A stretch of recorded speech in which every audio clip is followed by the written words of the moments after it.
Morning, Andre. Sorry, I was delayed in the lobby. If you can just check if everyone is here, and then we can proceed with the meeting. Hi, good morning, Chair, and everyone on the platform. Chair will be correct. I'll proceed with the roll call, Chair. Yes, please do. Mr. Gigaba?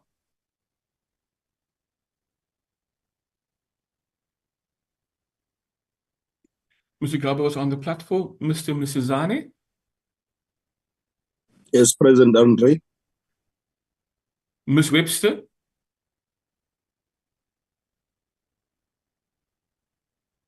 Present, Andre.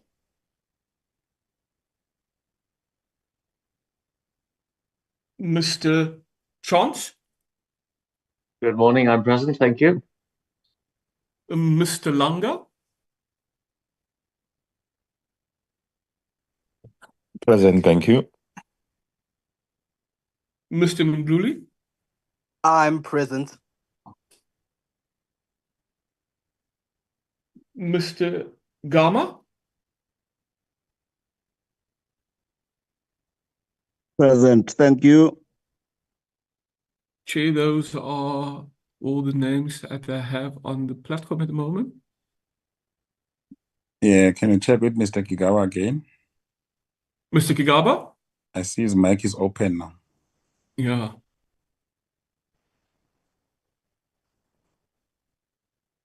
He Okay. was one of the first on. He put it off, so he probably is, yeah. Okay, thank you. And then can we share the agenda? Yep.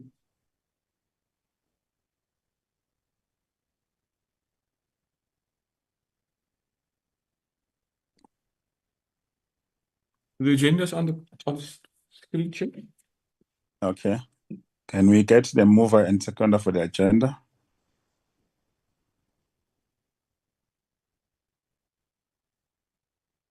Honorable members. I move, Chair, that we adopt the agenda. Thank you very much, Member Chance. And any seconder? Recording in progress.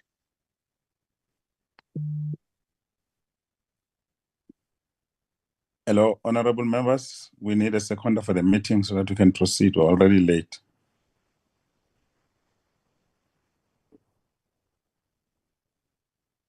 I second, Chair. Sorry, I was struggling with the mute button. Thank you Ms. very Webster, much. Chair. Thank you, Ms. Webster. Much appreciated. Thank you very much, colleagues. Are there any apologies? Chair, I have an apology from Mr. Nshingila. He submitted an apology, Chair. Okay.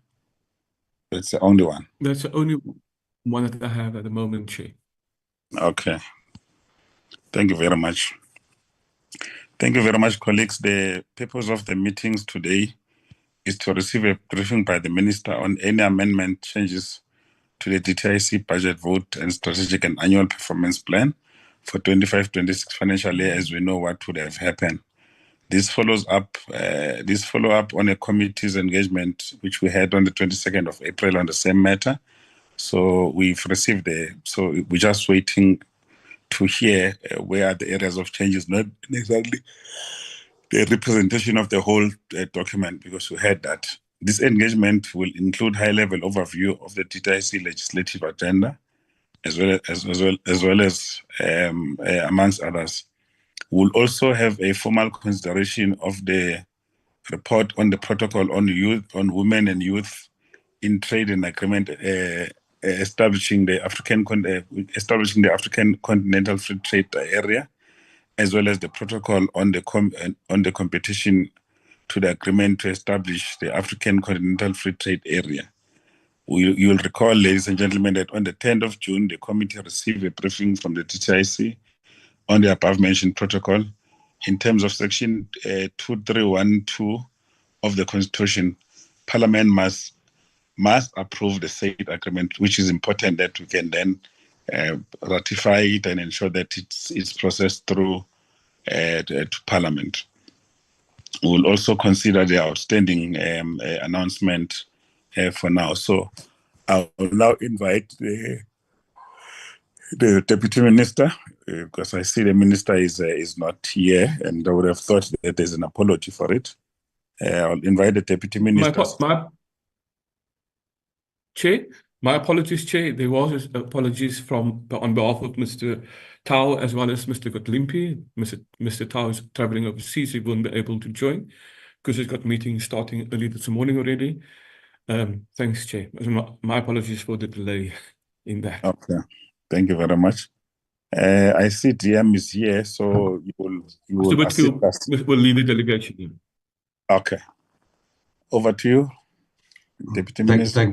Thank you very much, Chairperson, and good morning to the honourable members and all of the officials present. Chairperson, I think you've summarised the purpose of the meeting well. The colleagues will recall that Parliament adopted the fiscal framework last week, and following that, the DTIC tabled before Parliament the revised APP, and then the updates on legislation, as you've indicated, Chair. The presentation is not long. We do have a number of officials present, and the DG will lead the DTIC delegation and the presentation for the committee. So with your permission, Chair, I'll hand over to the DG immediately so that we can go through that presentation, which I think is only about 17 or so slides. Thank you. No problem. Over to you, DG. Good morning, Honourable Chair and Honourable Members. Morning to the Deputy Ministers present and to the colleagues from the department. Thank you very much, Chair and members, for the opportunity to present this. I'm going to ask, I think it's Tulu who's going to flight for us, the presentation. Chair, I think it's important to start with acknowledging that the budget of the department was not changed. So our budget is unchanged from the first articulation up to the third articulation that was presented. Secondly, there has been developments, particularly in the geopolitical sphere. We have seen the president lead a delegation to the White House. And so those considerations or the outcomes of that process were also considered as part of this, though the department had planned in a manner that was meant to mitigate optimally the challenges that were presented to the country from this point of view. And so there's no groundbreaking or fundamental change to the plans we had put in place, as they were robust enough from the beginning to be able to help us navigate through the coming financial year. So having briefed the committee on the 22nd, we now are coming back to table the revised IPP to brief, as well as to brief the committee on our legislation, including the implementation progress thereof. Next slide, please. We will cover those two main areas. Next slide. The APP and the implementations. This is presented and submitted in line with Section 10 of the Money Bill Amendment Procedure and the Related Matters Act, guided by the challenges from an economic point of view, the need to navigate the country out of grey listing. And I'm glad to inform the committee that steady but sure progress has been made in this regard in the areas that DTIC has been contributing to. And then aligning with the national budget, as I indicated, our budget has not been changed. The executive directive to revise the APP, as per the minister's submission, to indicate that there would be a possibility of such a revision, and then alignment of fiscal priorities with the minister's priorities. Next slide. The process that we followed in this regard was a comprehensive technical review that was undertaken. We looked at how do we enhance the measures that we have, or the measurability of the indicators that we have, making sure that they remain strategically relevant to the work that we are doing. And then in the background, we have the work that is being done by the presidency, the National Treasury and the DTIC to compile the growth path, which was recently presented to FOSAD and will be making its way through various processes of approval. But we tried to consider all of those as inputs of how we did our review of the work. The key milestones was to get our expo to meet post the branch level changes, to assess and refine the departmental inputs. We had an engagement with the minister and the ministry, and we're guided to have a session with the presidency on the growth path. We had reviews of the entities, various alignments that they had or updates that they wanted to make. And then the final refinements that we did internally as a team prior to coming to this meeting. There are only 4 entities that have made alignments to the developments since the submission of the APPs. Those are IDC, the Consumer Commission, Competition Commission, and the Companies Tribunal. And those are articulated in the relevant slide. Generally, the effort was to try and enhance the technical indicator description so that when we come to the performance management stage and we have proofs of evidence being provided, that we don't have difficulties in the analysis that needs to be done and the verification that needs to be done. Throughout the process, we sought to ensure that the department remains responsive, innovative, and has continued impact, and that we have clarity of the programs in this regard. So the revisions reflect context, fiscal direction, and policy intent, and it reinforces our mandate to deliver tangible results for South Africans. And as stated, the budget has not been amended, and so we are moving from that baseline still. Next slide.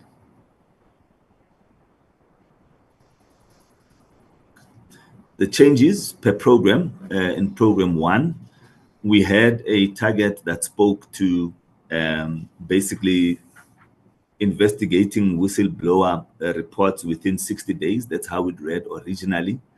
However, the department's work in this regard encompasses work that comes through the National Anti-Corruption Hotline, through the Minister's Office, through the Presidency, and even through Parliament if we are directed to investigate a matter. And so we have expanded that target to include all of those items. And in the case of the National Anti-Corruption Hotline, the turnaround time, or at least the initial response, is required not in 60 days, but in 45 days. So we've aligned with that. And we've removed the indicator around the unlocking of investment in economic infrastructure in the metros, mainly because the work sits as part of the growth path effort led by Vulindlela and being evolved at the moment and not yet complete, and also having the input of other government departments. We felt that it was not optimally in the scope of the work that we could do successfully this year.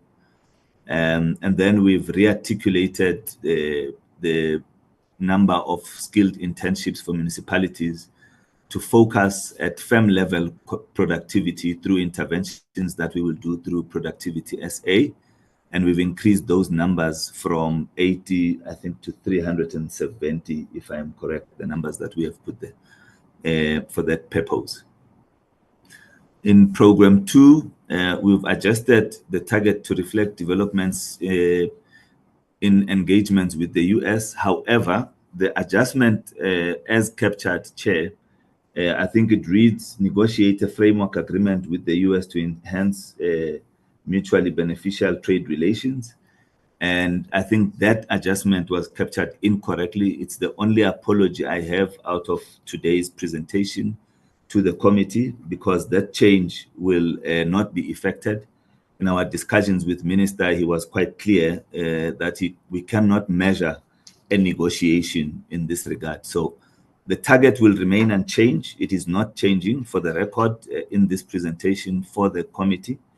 And we will effect the change in the submission that will be lodged finally and formally in this regard. And I apologize to the committee in this regard. But the quarterly targets, the articulation thereof will be recorded correctly as well in that regard. Apologies to the committee on this. There's no change in program 3. In program 4, there are minor refinements in terms of aligning annual and quarterly targets. and we adjusted one input indicator for clarity in relation to contribution to the reduced importation of rail and transport equipment, so that it's clear that we are targeting a 10% reduction in this regard. And that's what we are managing for that purpose. Next slide. Program 6 in incentives. This is a difficult one because of the aesthetics and how it looks when you are looking at it. It looks as though we are saying we are reducing the target from 50,000 to 4,000. However, we do need to explain to the committee that the incentive is structured in two ways. There is an application that applicants put in to sustain jobs in their firms, in their companies.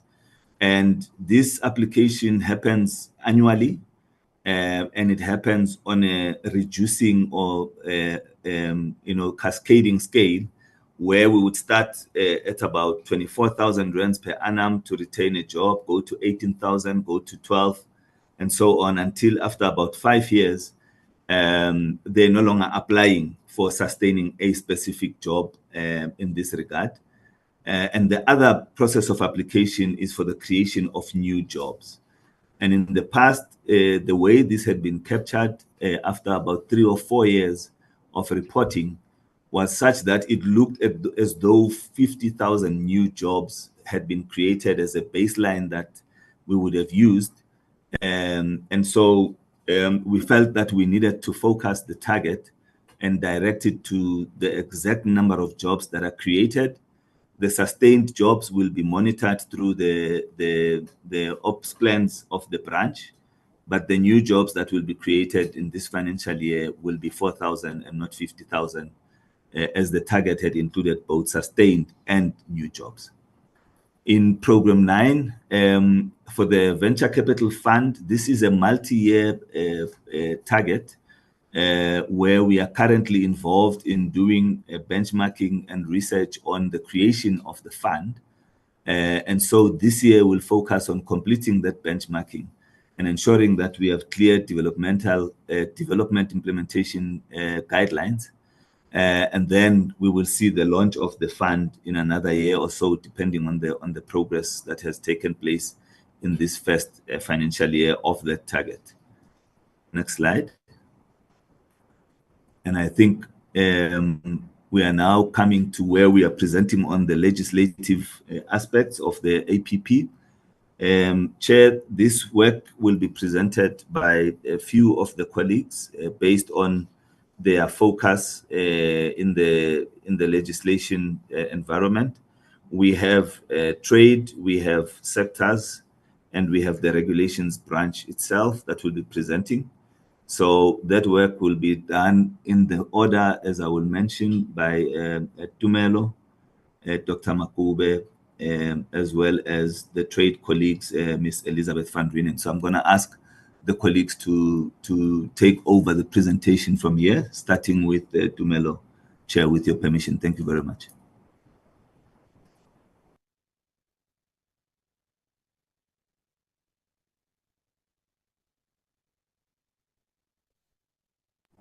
Tumelo?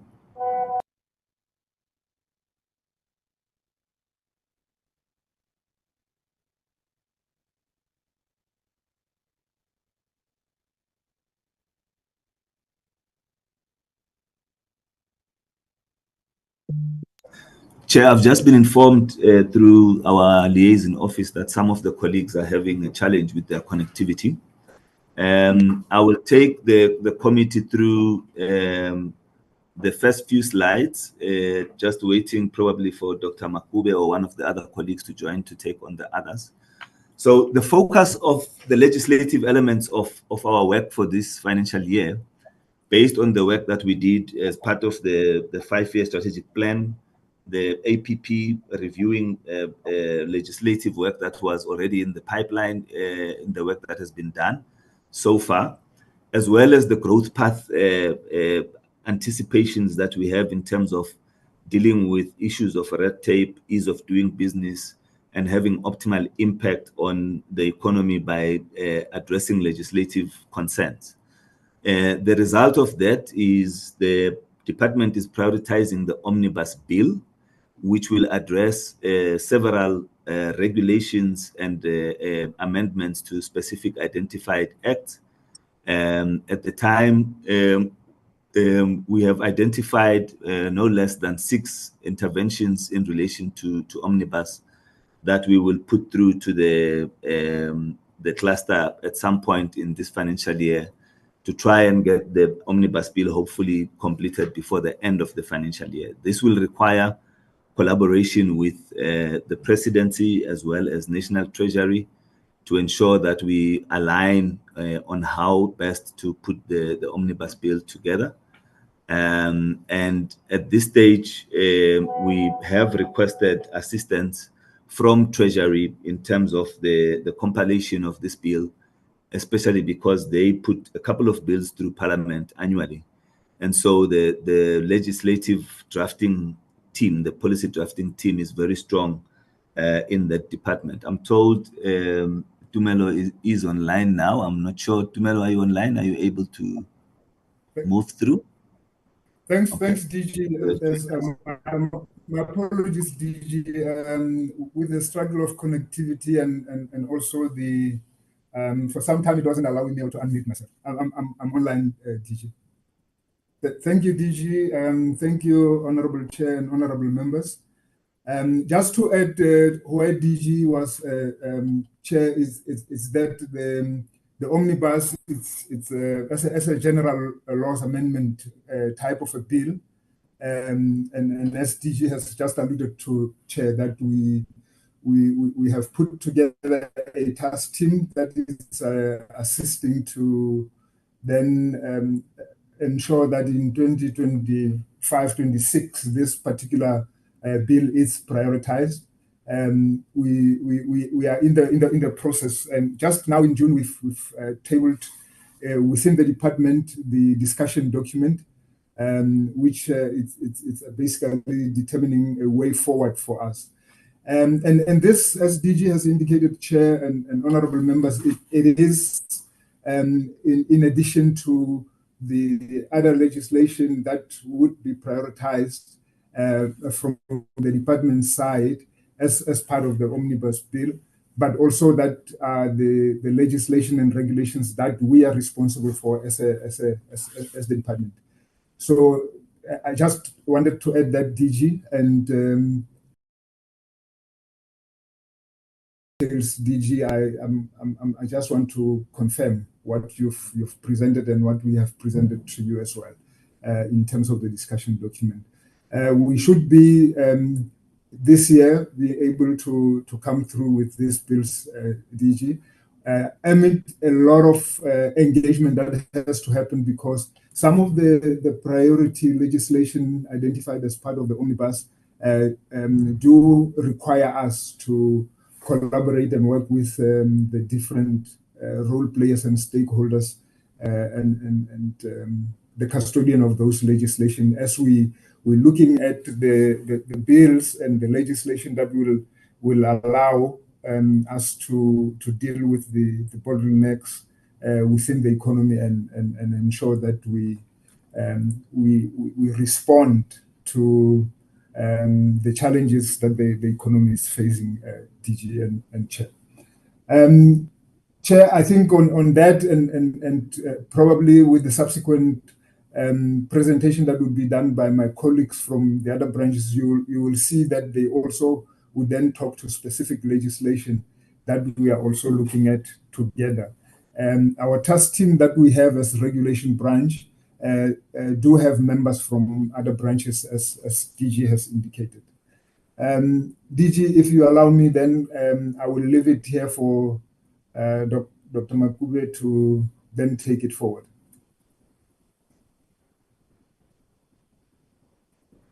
Okay. Good morning, and honorable members, to you, DM, as well as the DG.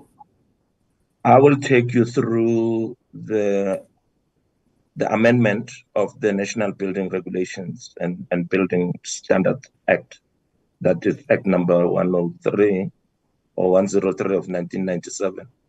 I will cover the principles of the amendment, members. So this act, as you can see, was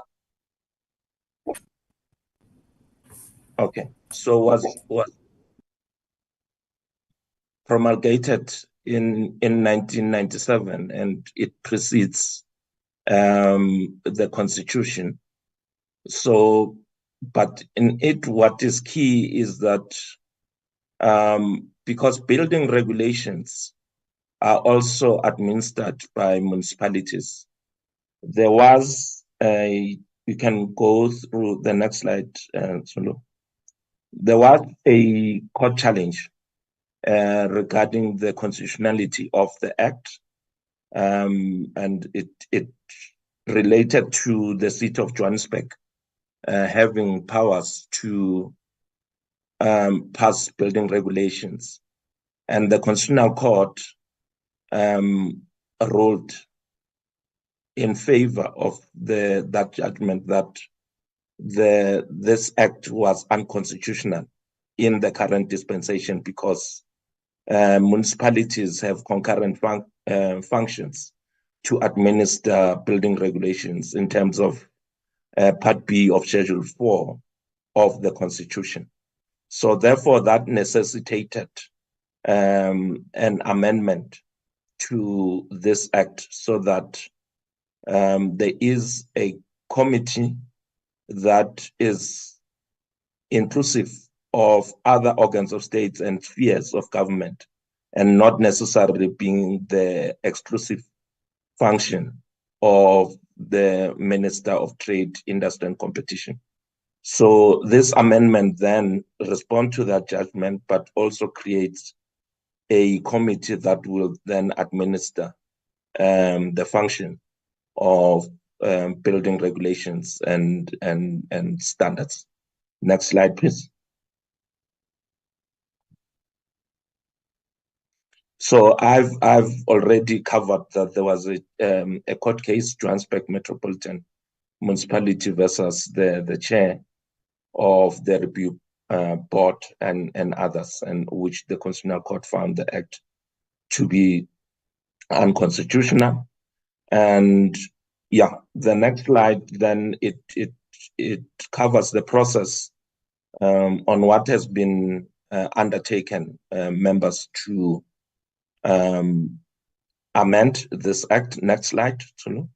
So what is going to happen in essence is that this act will be then the amendment presented in Parliament, and because it's a bill affecting the interest of provinces and municipalities, I think if I'm not mistaken, in Parliament it will be tagged as Section 76 bill, which will then allow for public opinion on the act.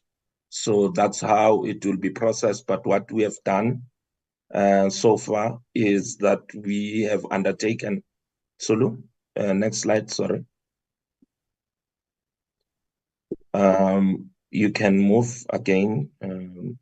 So in essence, we are providing the coordination committee responsible of the national government, including the municipalities. So we have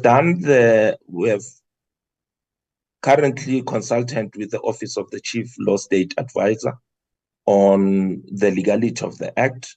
We have also done the socio-economic impact assessment. So all those have been concluded the CS process, including the amendments, which is mainly going to focus on Section 9 of the Act, and it provides for the review committee, as I've explained, and we are ready then to table it in Parliament for your consideration. I'll leave it at that level, DG. Thank you.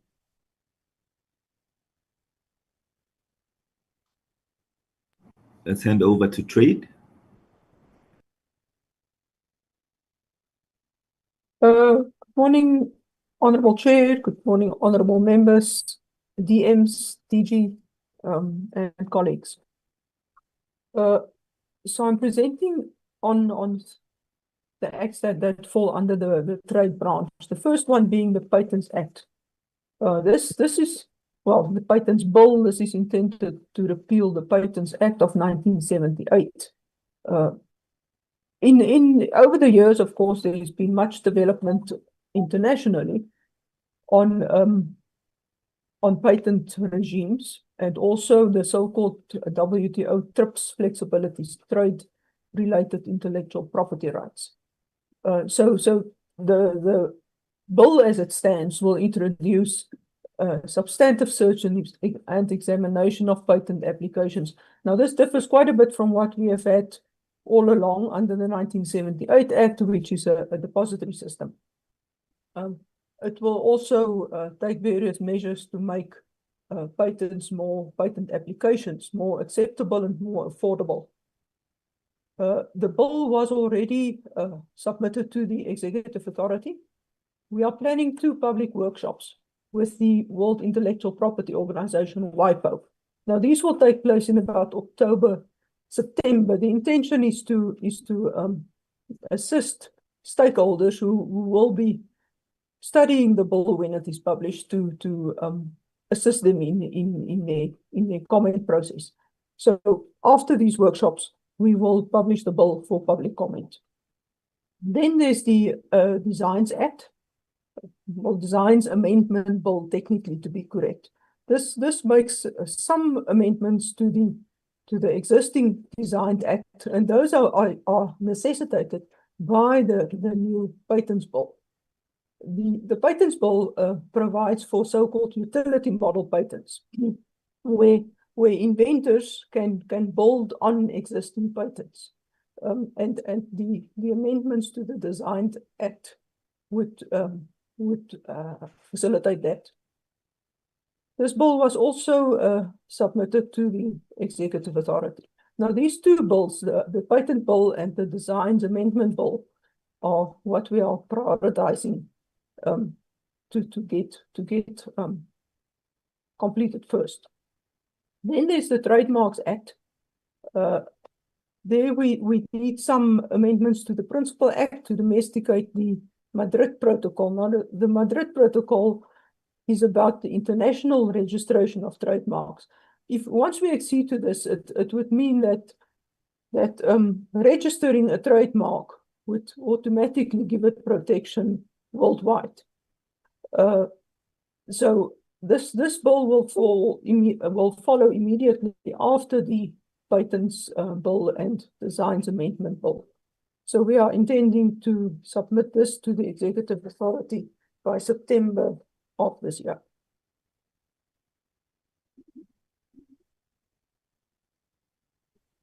Then finally, the International Trade Administration Act, the ITA Act. We need to strengthen some of the provisions there to make it more effective in dealing with fraud and with illegal imports and exports. The amendments will also clarify some of the statutory underpinnings of the tariff and trade remedy investigations, and also will attempt to streamline those processes. This is finally, this is expected to be published for initial public comments by August this year. Thank you, Chairperson and members.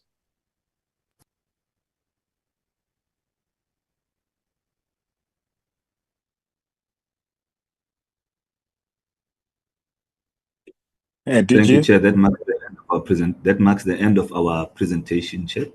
Thank you very much. Thank you very much, DG. Colleagues, here is the presentation on the amendments of the APP, as well as issues of the legislation that are before us.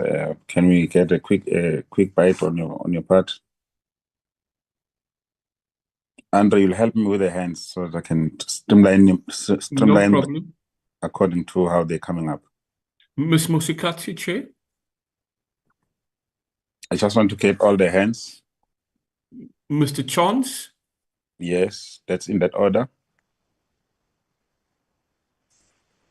That's at the two hands at the moment, Chair.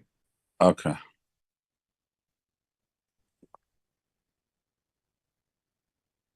Chair, I think Mr. Gama as well. Okay, those 3 hands. Thank you.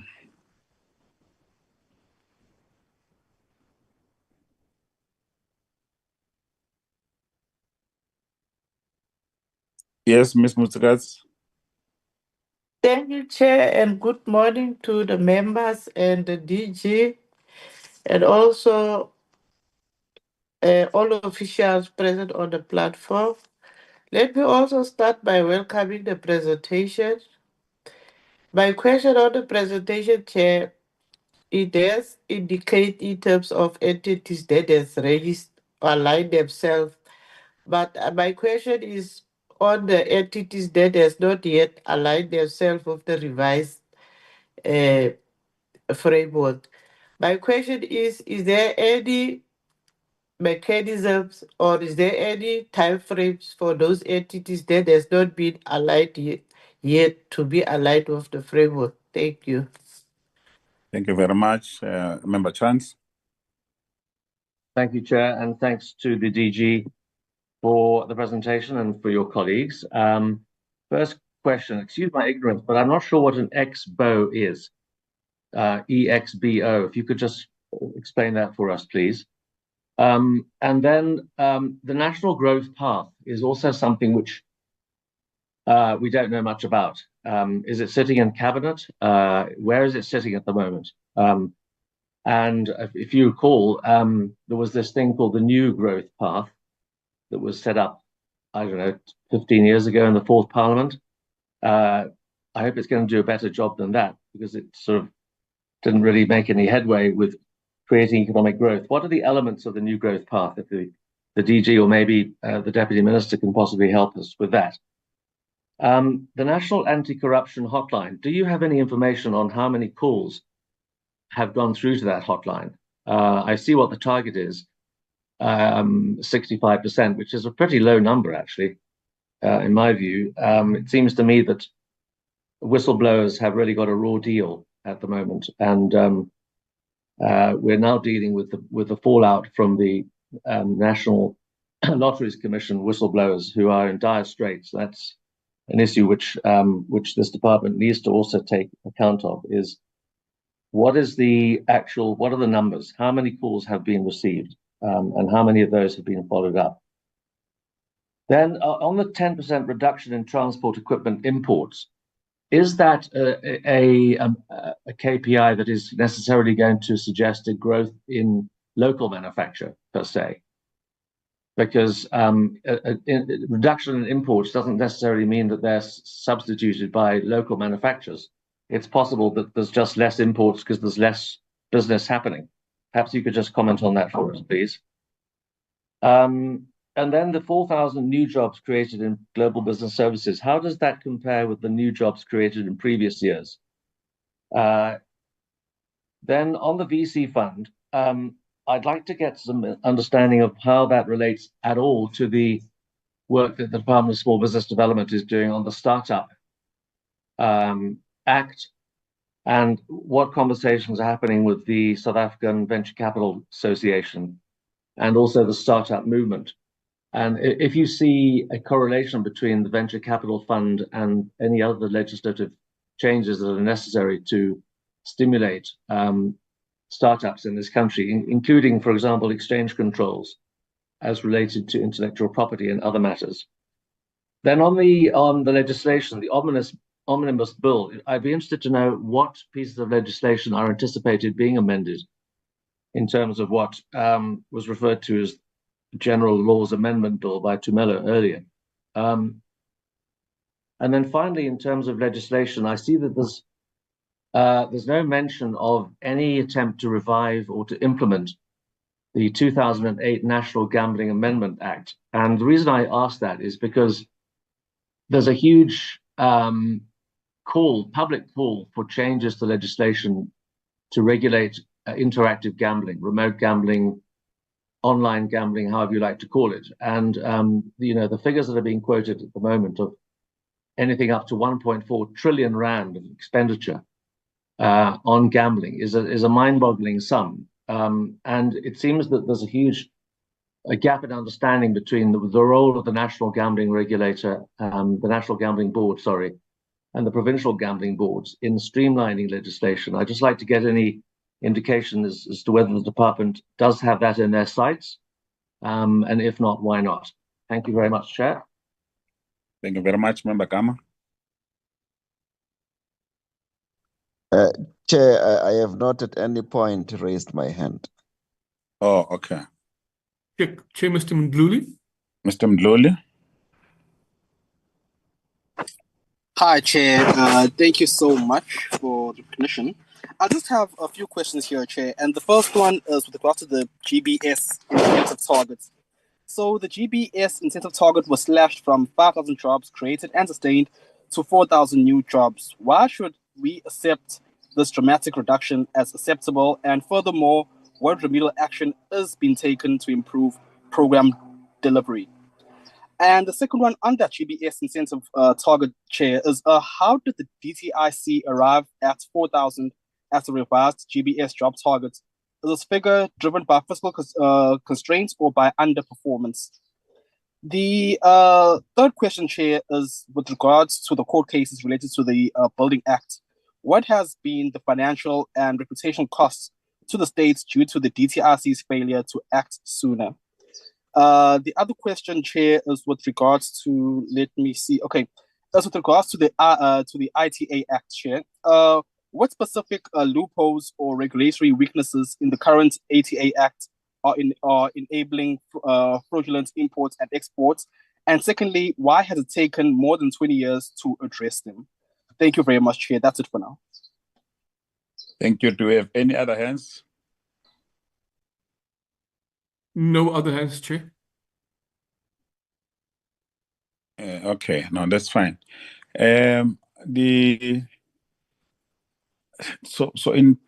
Just few things on my part.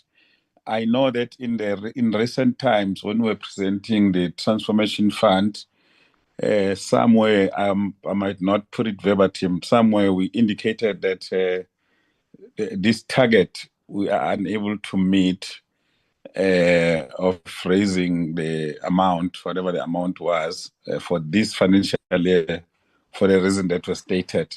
So in the revision, because we already know that, maybe I would want to check with the DG, why are you not revising that figure in line with that statement of I think it was a previous portfolio committee where we're deliberating about the Transformation Fund. So I would like to check that. And secondly, there are also other targets which appeared to, to have been overly stated. I want to check whether or not, did you not think that this is a perfect opportune moment to you to readjust all those things that would have been, for one reason or the other, miscalculated, either misstated or stated otherwise to an extent that you cannot achieve. And so I just wanted to check those things as amongst many responses that you are going to do. And then lastly, we are currently in Parliament mediating on the Gambling Amendment Bill. And then I just want to understand what you are proposing as a new bill vis-a-vis what Member Chance is saying about electronic gambling. What is what, so that we don't address one area using different approaches which might not necessarily be fruitful on our part. If you can just address us on those issues. Over to you, TG. Thank you very much. Thank you very much, Chair and members. Let me try to address these as comprehensively as I can before I hand over to other colleagues to add based on their assessment of where DG may have missed a key point or two. Chair, let me start with the entities. The entities that have not submitted have not done so, or have not submitted because the assessment that was done was that they were already aligned, and therefore there was no need to make any changes. So only 4 entities, based on assessment, had the need to change or revise their entities. So all entities of the DTIC are fully aligned with the various prescripts, considerations, changes that have taken place since the first articulation. So there is no entity that will be coming back for realignment, as the assessment was that the other 15 were fully aligned with what has been done up to now. So that is the first indication. The second indication in relation to the new growth path, this process is currently led by the presidency with the participation of National Treasury and DTIC. It is an evolving document, and I think we should allow the process to come to conclusion formally as it should, and members will then be given an opportunity to interact with a formally completed documents, because whatever elements we currently have may change, and so it would be misleading for me to answer and say these are the elements of growth path. But also, Chair, as I say, the process is currently ongoing, and I would request the committee's indulgence that we do not speak on a document that is still under development at this stage. On the National Anti-Corruption Hotline and the questions related thereto, first, I think it would be appropriate that we allow the department and the function concerned to maybe just go back and extract the specific figures and the statistics so that we answer the committee correctly here. But the indication that I have, just based on what the colleagues have been able to look, the National Anti-Corruption Hotline has sent to the DTIC in the previous financial year, I think, only 22 calls.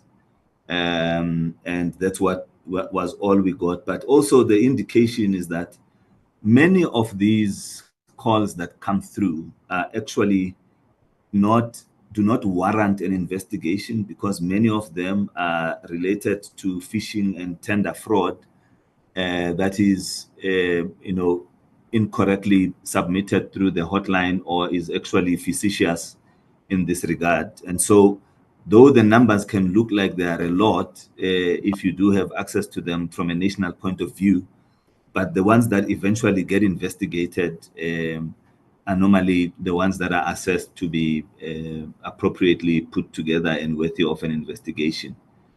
The reason for the 65% is that you obviously receive your calls and we report on them on a quarterly basis. So if you receive, if we are using a linear approach to this, and we're spreading the calls and saying we receive over the 4 quarters 25%, 25%, 25% to make up the 100%. It only goes without saying that those calls that are received in the last quarter, some of them may actually not be completed by the time the quarter ends. And so to cater for that element, we have allowed for the 65% achievement in terms of those that are completed. So some of them in the 3rd quarter, having been received in that quarter, the investigations will commence. And based on the complexity of the matters involved, those investigations may actually drag over a period of time and may not necessarily be completed within the quarter. So that's the reason for the 65% there.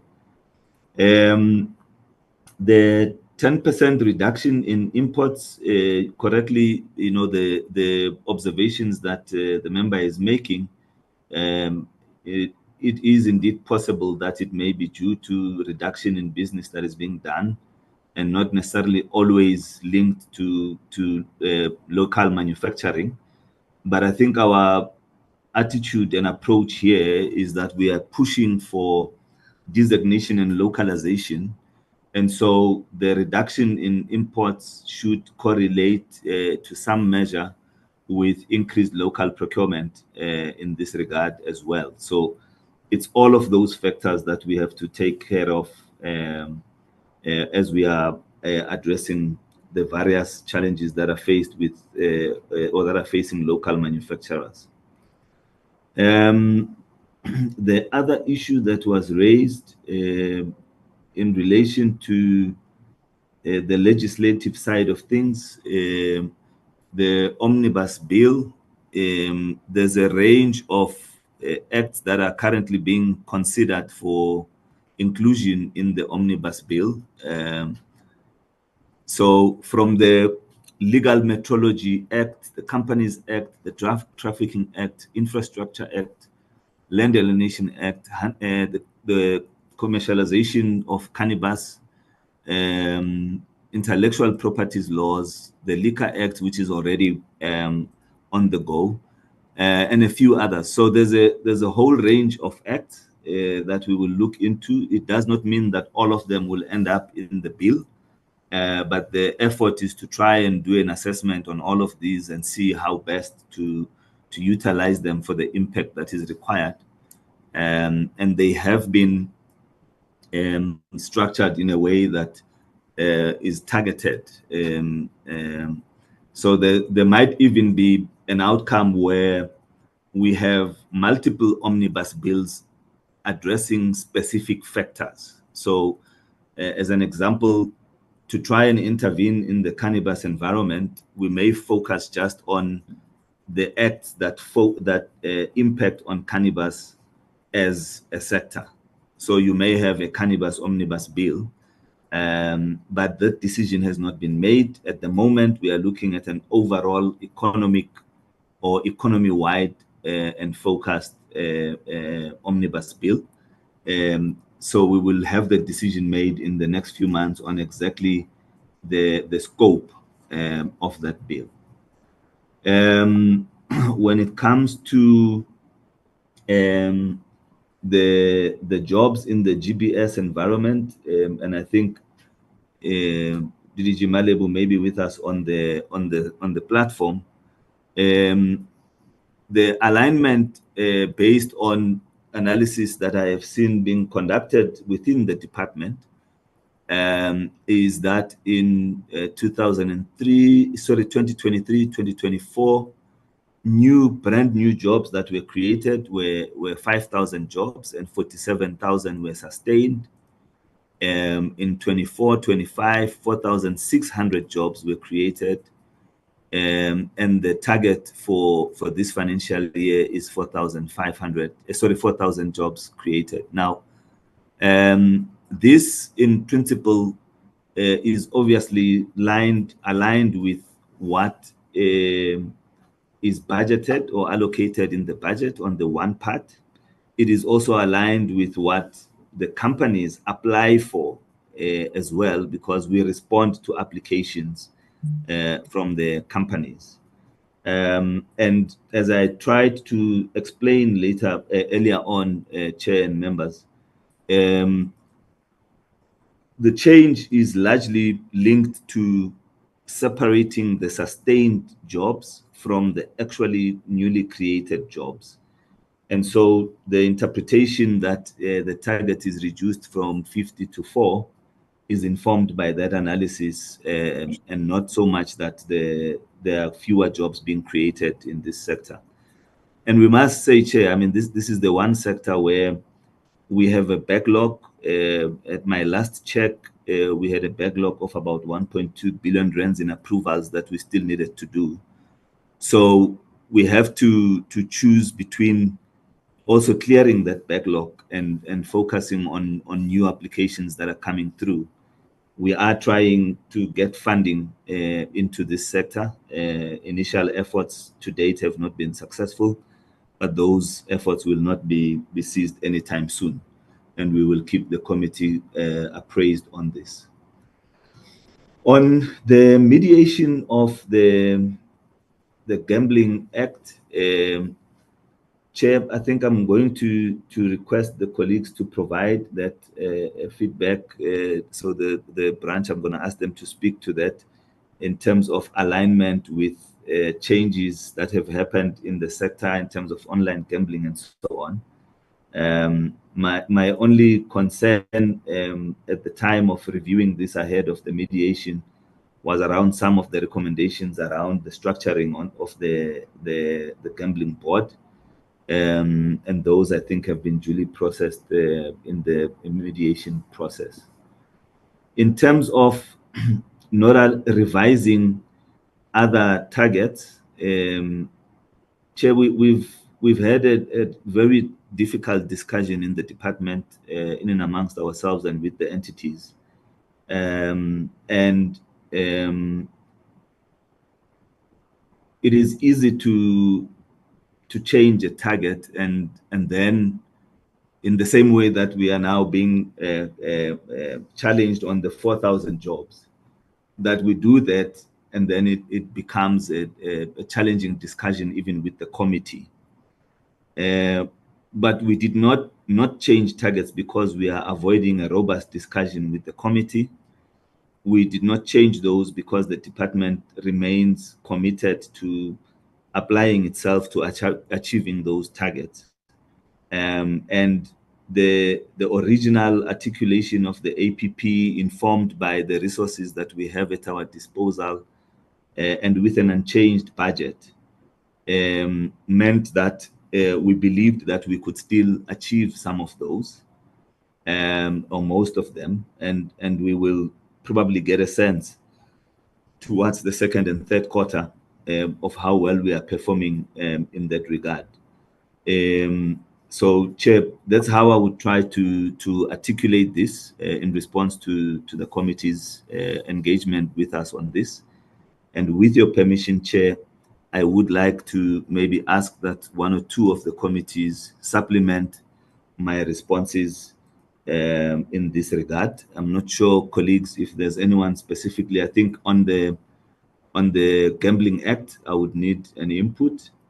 On Member Chance's last question that dealt with exchange controls, I would need an input.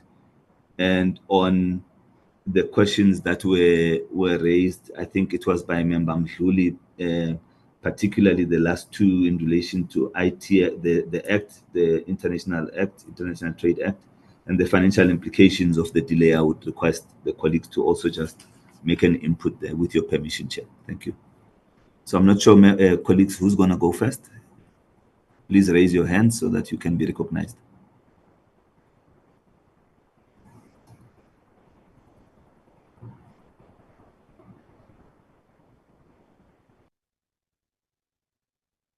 Member Chance, if you can take your hand down, and then once they are done, we'll come back.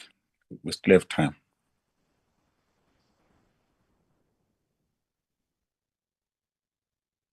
Malebu, can you address GBS, please, and just articulate that further? Tumelo has raised his hand, Chair, as well. Thank you, DG, and good morning to members, to the Chair, to the Deputy Minister. I think on GBS, Chair, what has just happened is that we are changing the way in which we track the numbers. So performance hasn't changed. It's just the KPI that we're going to be looking at in tracking the numbers, where the focus is going to now be on new jobs as opposed to sustained and new, which is what we have historically been tracking. The difficulty with going further on to the new jobs is this issue that in a way we've hit a budget ceiling, that without any additional funding injection, it's going to be very difficult for us to get the further new jobs that we know we need. And we know that there's appetite in industry. They are growing very, very, very, very strongly. They've got about a 22% growth rate that they're looking at. But unfortunately, our budget is not growing as quickly to match their demand. So in a way, it's a semantic change in the sense that we will still be tracking the sustained jobs. It will be in our operational plan, but in the APP of the department, it was viewed more important that we track new jobs, and new jobs being the jobs that were created in that financial year. I think, though not necessarily part of our branch, but something I could respond to on exchange controls and perhaps linking that with the rate of innovation, of startup in the economy. What I would say is that there are a number of things that play in that area. The most important one is the one that the colleagues have indicated on what we want to do on intellectual property protection, so that innovators in South Africa, once they've innovated, their innovation can be protected by law. And that whatever is protected here would also have international recognition. And that has been a loophole that has dogged us for a while. And now you heard from the colleagues that as part of our program for this year, we are trying to resolve that. And then there's the issue of commercialization as well. It's making sure that that system is streamlined to be able to assist innovators, to be able to get their innovation from blue sky thinking into production lines, where that is where it's going to be needed. And there as well, part of what we are trying to do is looking at our own incentives to see which ones we can fashion to be able to respond to that while we remain fiscally responsible, and making sure that people are held accountable for the monies that they are provided for such innovation, and that we see the end of that innovation with bricks and mortar and jobs. So that part of the work from an incentive point of view is what we are looking to try and close up as a loop. But I thought that I'll just link the issue of startups, the issue of innovation, with the important work that bill is going to try and achieve in terms of designs, amendments, and also how our intellectual property is protected, not just in the local market, but also globally.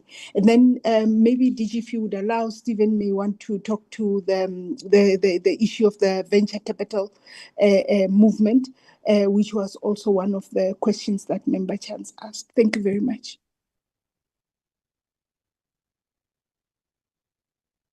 Thank you, Chair. Can we hand over to Tumelo?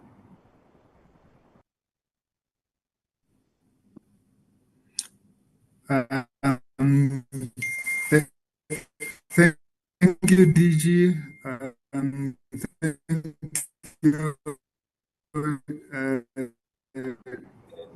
Chair, I think we have a problem. Honorable members.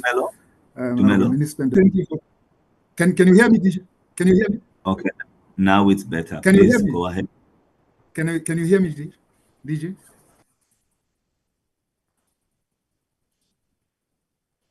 Can you hear me, DG? Tumelo, can you please stand down? Your line is not stable. We will come back to you. Yeah, please stand down. Can we go to Dr. Makube?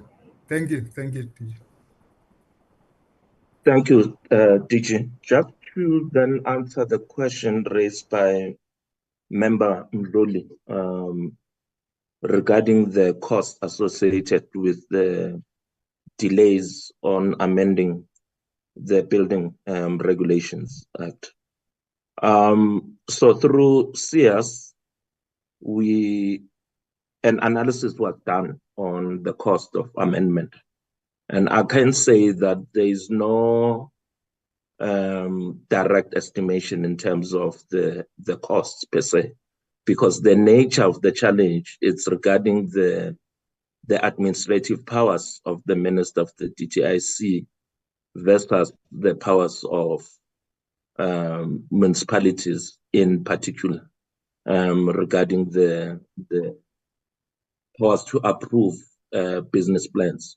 So one can also assume that there's been some, because of the court cases and the associated costs in relation to those court cases, yes, costs were incurred.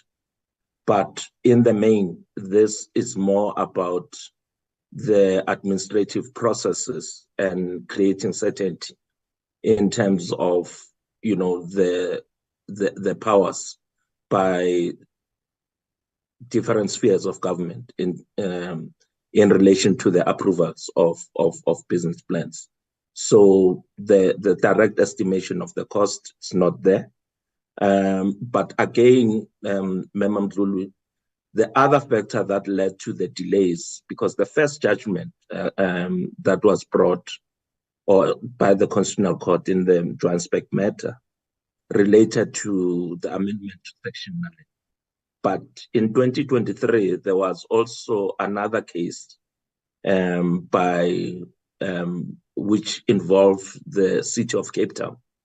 And also, I think Section 29 was, the court made an pronouncement on the constitutionality of Section 29. Now, the view taken by the minister was that instead of amending certain sections of the Act, it is better to, totally amend it, and not only those sections. Because if you read the presentation again, you'll realize that government departments, in terms of the Act, are not allowed to submit business plans, including that the Act was not applicable in the former homelands or the TPVs states.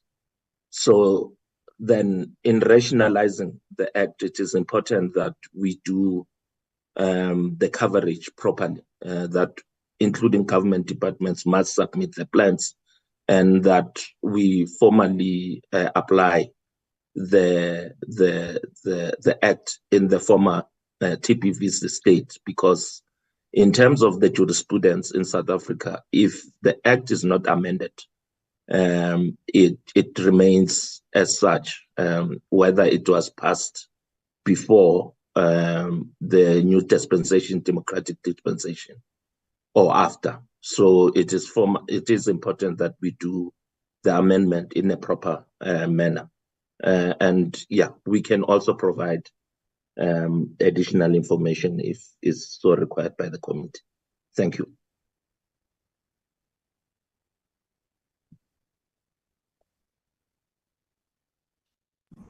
To Stephen, who will answer on the venture capital question. Stephen. Thanks, DG, and good morning, Honorable Chair, Honorable Members, the DMs. The initial research that we undertook in collaboration with the Department of Communications and Digital Technologies identified venture capital funding as a possible gap in our support across the state to companies in the digital economy space. So that informed the requirement or desire to develop a venture capital support mechanism.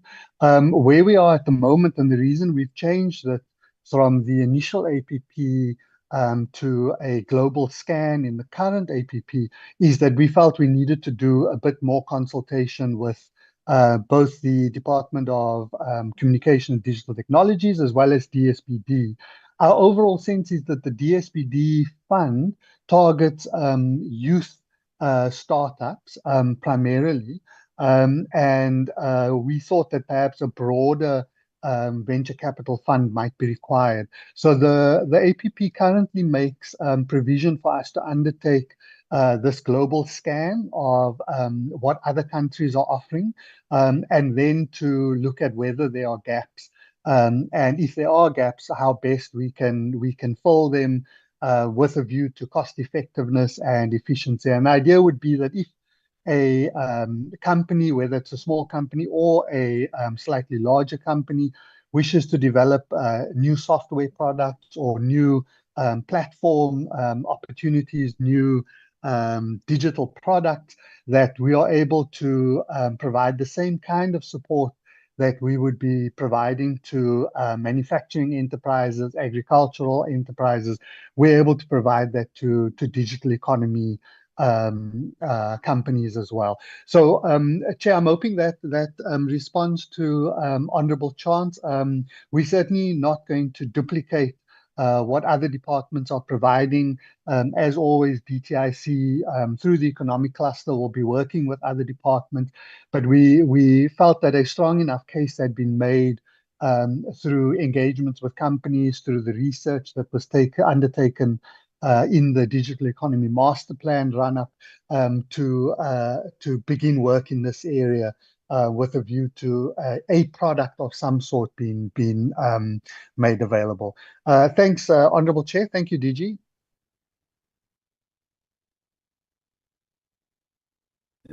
Thank you, Stephen.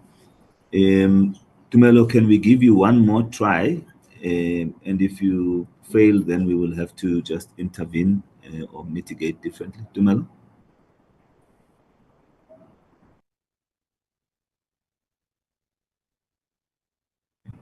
Chair, apologies for this. What we will do, Chair, is to provide some of these answers in writing. The Chair had raised the issue, one of them that were previously raised on the 26th of March, on NEF to engage on the concept document on startup groups and so on. And we have shared that document with NEF, and we will follow up and provide the answer there in writing. And then the one other issue, Chair, that was not covered in the presentation, but that Chair covered in his introduction, was the issue of the protocols that are being processed. I'll take Chair's guidance on how he wishes to address that matter as well. Thank you very much, Chair. I think for now, I would ask that we hand over back to you. Thank you, Chair.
Hello?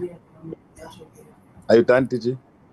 Yes, Chair, we are done. Thank you very much. I had said, Chair, that in your introductory remarks, you had made mention of the protocols, which we did not cover in our presentation, and I was seeking Chair's guidance on how he would want us to address that element. And then the legislative matters, due to challenges in connectivity, we will write those answers out and submit them urgently, Chair. Apologies for that. Thank you, No, Chair. that's fine. And Andre, you'll give us a guidance how we deal with the protocols. No problem, Chair. If there's no further questions, Chair, Mr. Chance has his hand. I don't know if it's in relation to the presentation, Chair. That's fine. Can we just conclude on this issue, then we'll give it to Mr. Chance. On Chair, advice. We will deal with the protocols at the end of this presentation, Chair. It's a simple process of just adopting the two reports in relation to what the committee has been briefed on last week, Chair. So we'll conclude it after this engagement, Chair. No problem. Member Chance. Thank you, Chair. Just a couple of follow-ups, if I may. Again, regarding the omnibus bill, can the DG, he listed a number of different acts. It would be helpful if the committee were provided with the list of acts that he referred to and all the acts that they're considering amending. And then could he also go into some more detail about the 7 regulations that are mentioned in the presentation? Which are these 7 regulations, and why have they been singled out? And then in regard to the cannabis issue, one of the sticking points here is the Drugs and Drugs Trafficking Act, which has listed cannabis and hemp as prescribed products. And this is a real stumbling block. And I just want to know what is being done with the Department of Justice to get those acts amended. I know that it's not within your purview, but certainly within the context of the omnibus bill, it does play a part. Then on the National Credit Act, that was a piece of legislation that wasn't raised in this presentation. We did have a meeting a few months ago when the National Credit Act was discussed, and issues regarding fees for payment distribution agents, debt counselors, they haven't been amended since 2018, and there's a big problem now with that industry. Could I have some comment, please, on any intent to amend that act? And then I'd like to get an answer from Ms. Mabiti Thompson regarding the GBS jobs. Those 4,000 jobs, which provinces are leading the way in the creation of those jobs, and why do you suppose that is the case? Why are some provinces leading and others are laggards? And then finally, Mr. Hannibal, in regard to the venture capital guidelines, is that your intent to publish a green paper at the end of the financial year for comment? It does seem like a long time. Do we have to really wait until the end of April next year for a set of guidelines? I mean, many countries, including many from Africa, have already published their policies. In fact, there was a report that was conducted and sponsored by Google, done by Africa Practice last year, which was presented to our committee last year on the startup movement in Africa. It does seem to be that another 9-month wait. Is that really necessary? Can we not fast track this? Because certainly in terms of the new growth or the national growth path, identifying potentially high growth businesses, not just in the digital space, but across sectors, is vital for job creation and building competitiveness. I'd just like to get Mr. Hannibal's input on that, please. Thank you. Yeah, over to you, DG and the team. Thank you very much, Chair.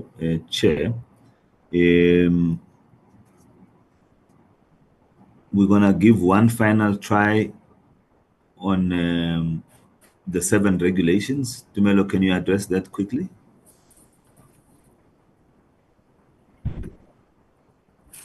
Yeah, thank you, Chair.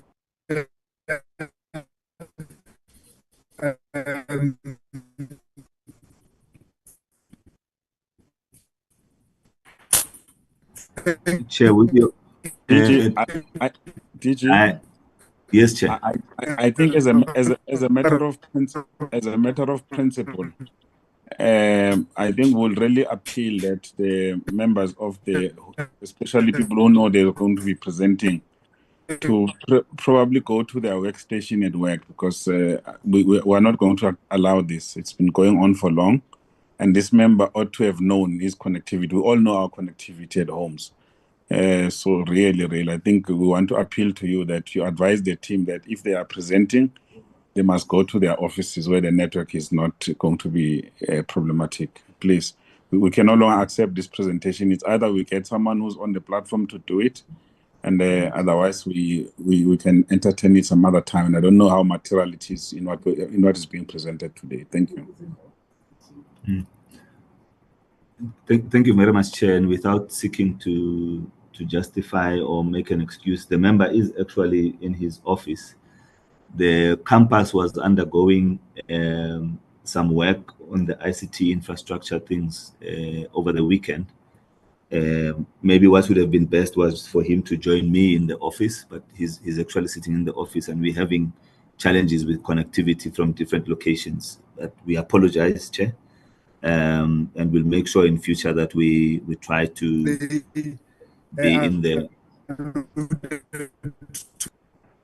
Can you please? Yeah, thank you. I wanted to ask that he be muted. So we apologize for that, Chair. And could we maybe address some of these, therefore, in a written response, those that affect the colleague, including the one on the amendment of the Act in relation to payment to distribution agencies, that because we hadn't invited the entities as well to this session.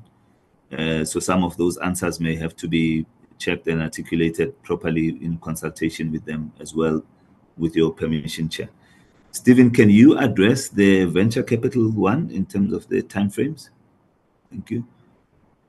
Thanks, DG. Thanks, Honorable Chair. Yes, so Honorable Chance, initially what we had in mind was that we would undertake quite a detailed global study, just looking at how other jurisdictions have supported the digital economy. But I think the argument that you've made around the timelines is correct. And so I think what we'll try to do is limit the global scan to a process of about 2 months, rather than the 4 months that we had in mind. So we'll put some pressure on the service providers. The other reason, of course, is that our procurement processes do take a little while to finalize. So to be able to appoint the company to undertake the study will take somewhere in the range of about a month to 5 weeks. But again, we'll try to fast track that. And the idea would certainly be that by the end of the financial year, there's both the study, the global scan, the identification of any gaps, and then the recommended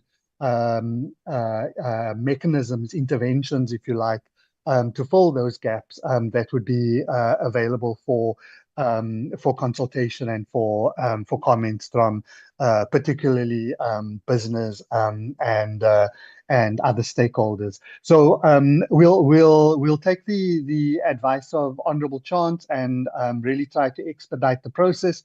And I would imagine that we would be able to brief the committee in about 3 months' time, with some sense of what the global scan is beginning to suggest the gaps might be in South Africa's approach to particularly digital startups. So yes, Chair, we'll take that on board. Thank you.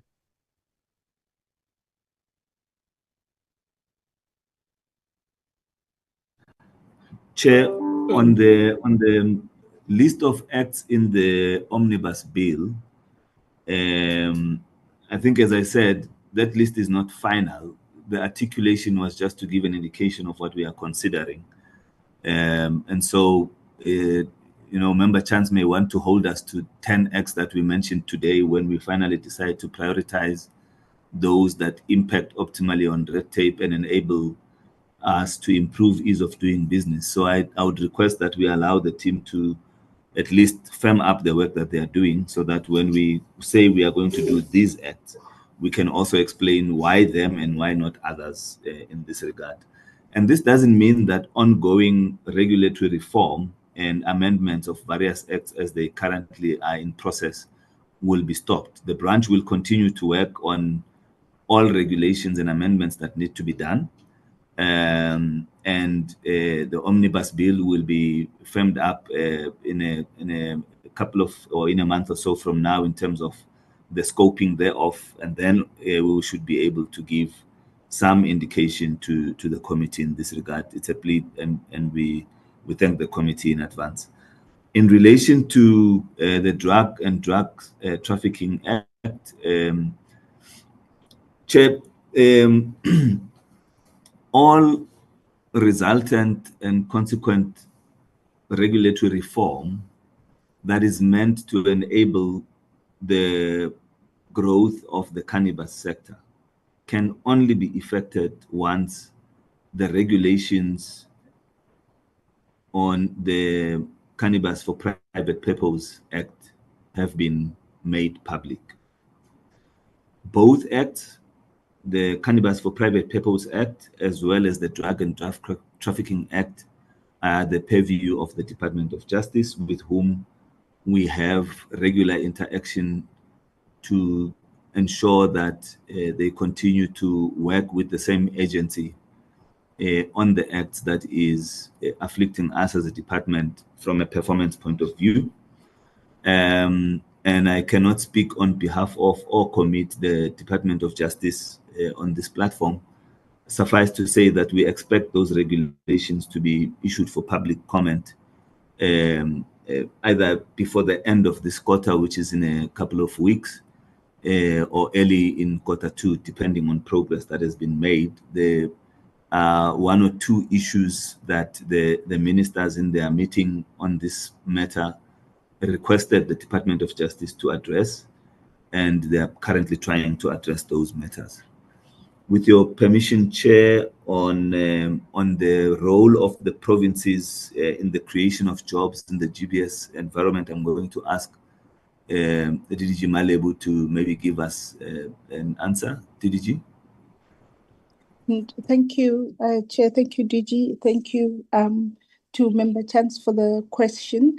The question was, which provinces are leading in the creation and sustaining of jobs?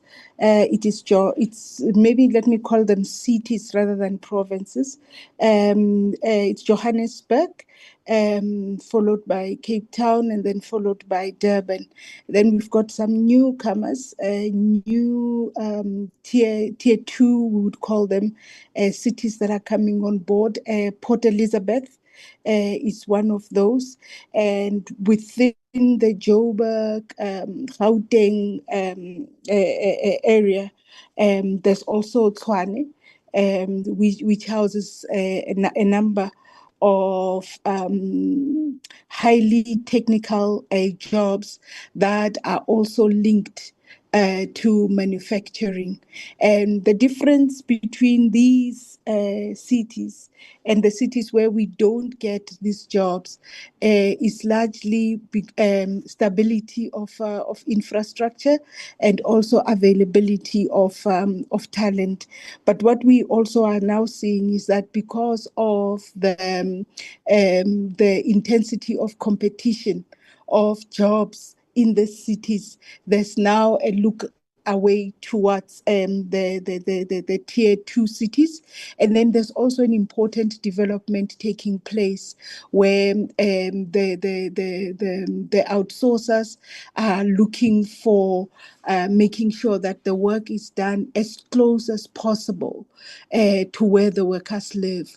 So there are some important township relocation movement, which we think is very, very important also for the revitalization of township economies. We are seeing it in Cape Town, including the move to some of the adjacent townships, including here in Gauteng, to some of the adjacent townships to Johannesburg and Tshwane. So that's the landscape at the moment, and the operators have indicated interest also in working with the different provinces on some what could essentially be new support programs that do not just revolve around the incentive grant that the DTIC provides. So far we've been able to build the sector primarily on the incentive grant that the DTIC provides. And now with fiscal constraints, we're looking at whether there are other ways that cities, provinces can come in to incentivize much more targetedly. Some provinces have already indicated they wouldn't have any funds, but in terms of their regulations, other ways that they could come into play. And we are now reaching out to the provinces for that discussion. Thank you. Thank you very much, Chair. And over to you. Thank you, Chair. Yeah, thank you very much. Colleagues, I think we have appreciated the issues that have been raised, and I think that we have no issues in terms of the amendment that must be made, and we're happy that the budget has not been cut. And we hope that the discussion that we have been advancing in the committee, that we cannot turn around the economy, and of the 2.2 trillion government budget, then you just give 10 billion to DTIC and hope things are going to change. This is one area that requires our attention to make sure that we can make a contribution. So we hope that the officials and under your leadership, DG, you will make it your best to really report on substantive issues that are contributing, because our economy is not growing, our people are not working, and we need to make sure that we deal with these issues as they come. I know, colleagues, maybe on the other side, there is a statement that was attributed to the committee, which we must probably rebuke, because it's either it was out of context or it was fundraised outside of the committee. As the portfolio committee, we never had a discussion about the CEO of Capitec Bank and his strict accounting of jobs. And there was a statement attributed to the minister, and we just want to just place it on record that we have asked our table to check. Maybe I should give Andre, because we had to go to records to check, because it was attributed that it was being said in the portfolio committee, and there was no reaction on our side, and we were caught between issuing a statement and coming to the meeting like this to just state the fact before us. Andre, if you can address that issue quickly for us. Chair, thank you, Chair. I think I'll also ask my colleagues to we had a look at the matter, Chair, and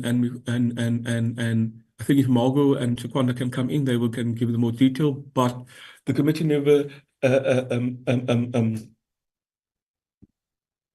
reflected or gave a position on that matter that arose. It was a question in relation to that Mr. Chance made reference to. And the minister in his response indicated that he did not read the article yet, but that the matter could potentially form part of the discourse going forward on the matter. But there was no committee pronouncement on that matter. But I'll ask my colleagues, Margot, also to add to that, Chair, through yourself.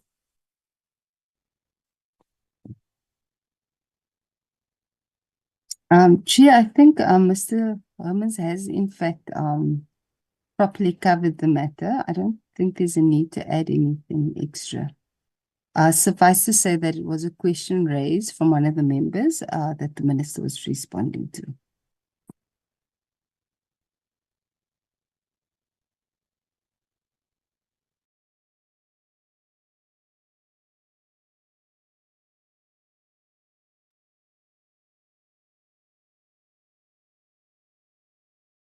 Chair, Mr. Chance raised his hand, Chair.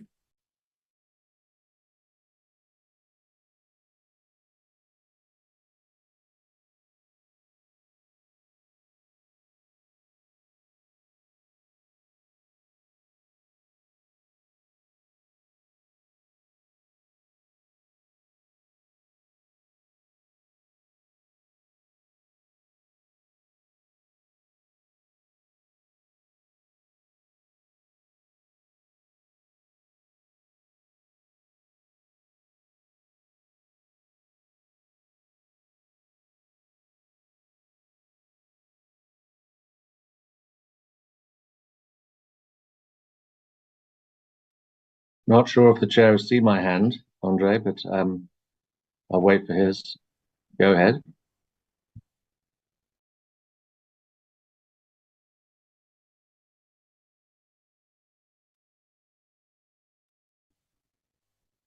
I think Mr. Church, you may go ahead. The chair's Yeah, sorry, I was muted. I was not aware I'm muted. Member Chance, you can go ahead. Yeah, thank you very much. I just want to comment briefly on the conversation that happened at the last meeting on this issue of the unemployment statistics.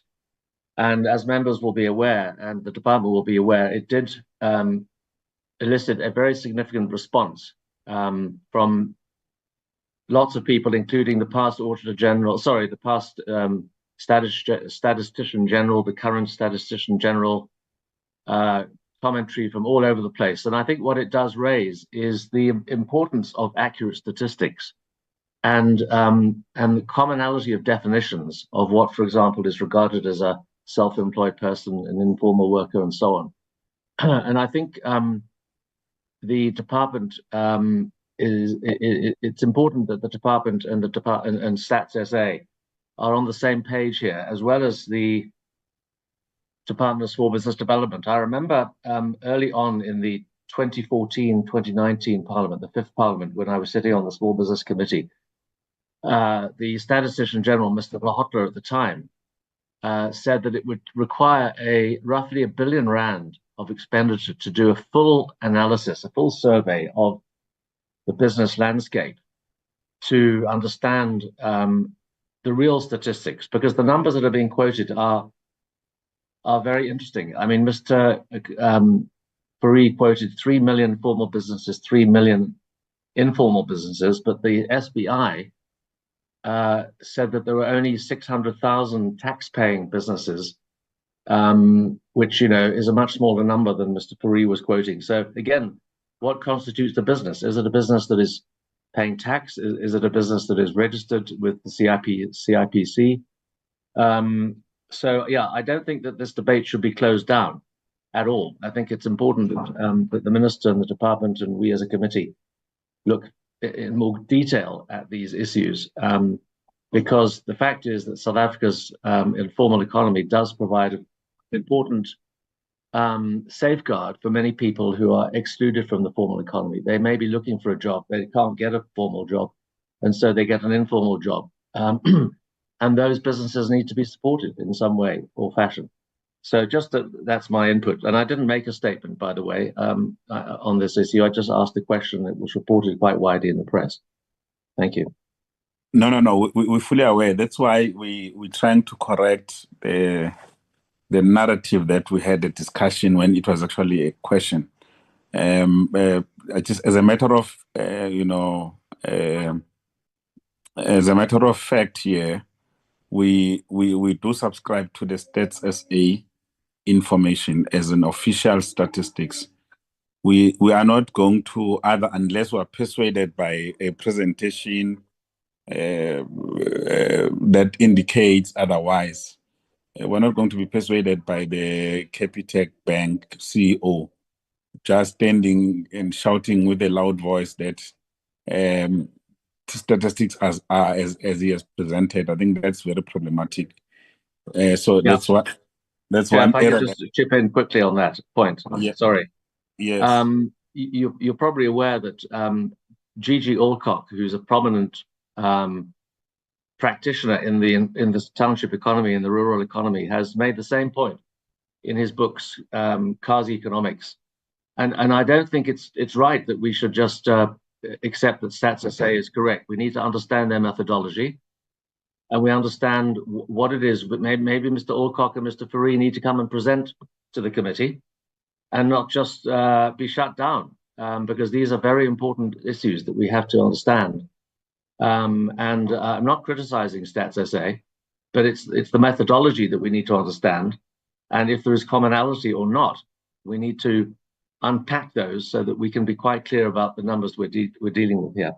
No, there's no problem about that. The committee has a full right to make that presentation. I mean, to make that recommendation, to call for the presentation, sorry. And then, but what we cannot do at this point is not to believe in ourselves, because State SA is ourselves, is government. And it can't be that we trust them on all other statistical information they give us, including beyond labor, about economic growth, and then the range of things that they measure, which we use as a basis. It can't be that we cast out. And then if we want to call for, which is the point I was going to, if we want to call for a debate, let's call for a debate, but let's not attribute individual statements into a committee statement. I think that's dangerous.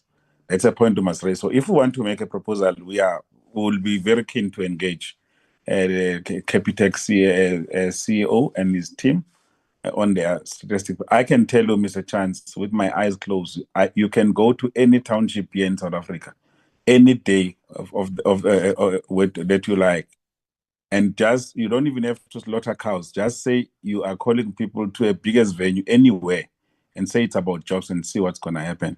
And then we can debate this. And I don't think that there is a problem of debate, of looking at the methodology and so on and so on. But there is a reality before us.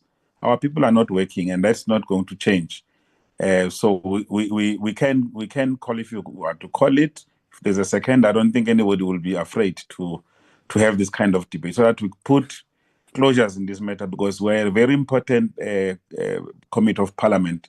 We're not going to be persuaded without logic, without us invoking our right to have this kind of debate, so that we can put them to rest, because South Africans are asking, what are we saying? So it came across as if we agreed that indeed this statistics is correct. And I'm saying it's not true. In this committee, we never agreed. If there's a call for a debate for it, let's make a call, because it was a question in passing and it was not relevant to anything that we're saying. So that's why I thought we need to correct it in a committee meeting, so that it is understood that we never had such a debate. There was a question, and we never agreed or supported such that as the committee. If the minister does, he will have time, I'm sure, then to explain for himself.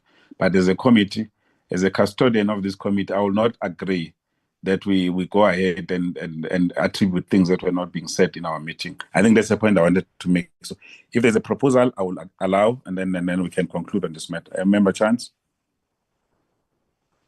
Well, no, Chair, just to reiterate my request that we do invite Mr. Fourie and Mr. Alcock and other people who may have contrary views, and get Stats SA into the same meeting, so that we can really understand the methodologies and make sure that that Stats SA is the government department that we can trust, which I'm sure everybody does.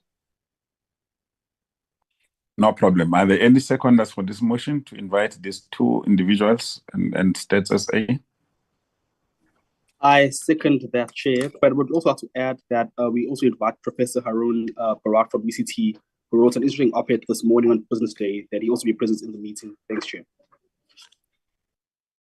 Chair, I don't know whether I'm a member of this committee or I'm an invited guest. You wanted to make a point. Chair, I was going to alert you to the Deputy Minister's hand, Chair. Yeah, you see, I think Honorable Mdluli takes us exactly where I was going to raise a word of caution, that we run a risk of turning this committee into an amorphous mess that we can't account for. The methodology used by Stats SA is publicly known. It is internationally known. Stats SA doesn't create or change its methodology as it moves. It has never been fundamentally in doubt. Even those statistical practitioners who've raised divergent views on the parameters of what is being measured and so on have never really questioned the underlying methodology, but they will argue scope and so on. And I think that's the point that the former statistician general, Dr. Paddy Lihula, was making about the need for better funding. We've always known the issue about the need to capacitate Stats SA so that its surveys can have a much larger sample than what they look at. The danger is for the portfolio committee to be turned into a platform that officializes the opinions of certain private individuals. We must be very, very careful not to get into that trap. Because, for instance, it's a very politically and morally expensive ask to question the work of an entire institution at the back of the random views of an individual, and to equate the legitimacy and authority of an entire institution with the views of an individual whose methodology is not stated in the very article that is under discussion. If I were to make the point, for instance, that South Africa's inequality Gini coefficient statistics are wrong because that excludes the cash transfers that government does via the pension grants and so on system, and that actually our inequality is not as close to the 0.67% that everyone says. It's probably around 0.5.4%. People are going to blow a gasket in here, because I will be bringing my own methodology on the basis of nothing except my own views. And if we were to run to an arrangement where everyone who drops an opinion must be brought here, you are going to have this portfolio committee entertaining 100 people, because as Honorable Mdluli says, a professor from UCT released an article today on the same subject.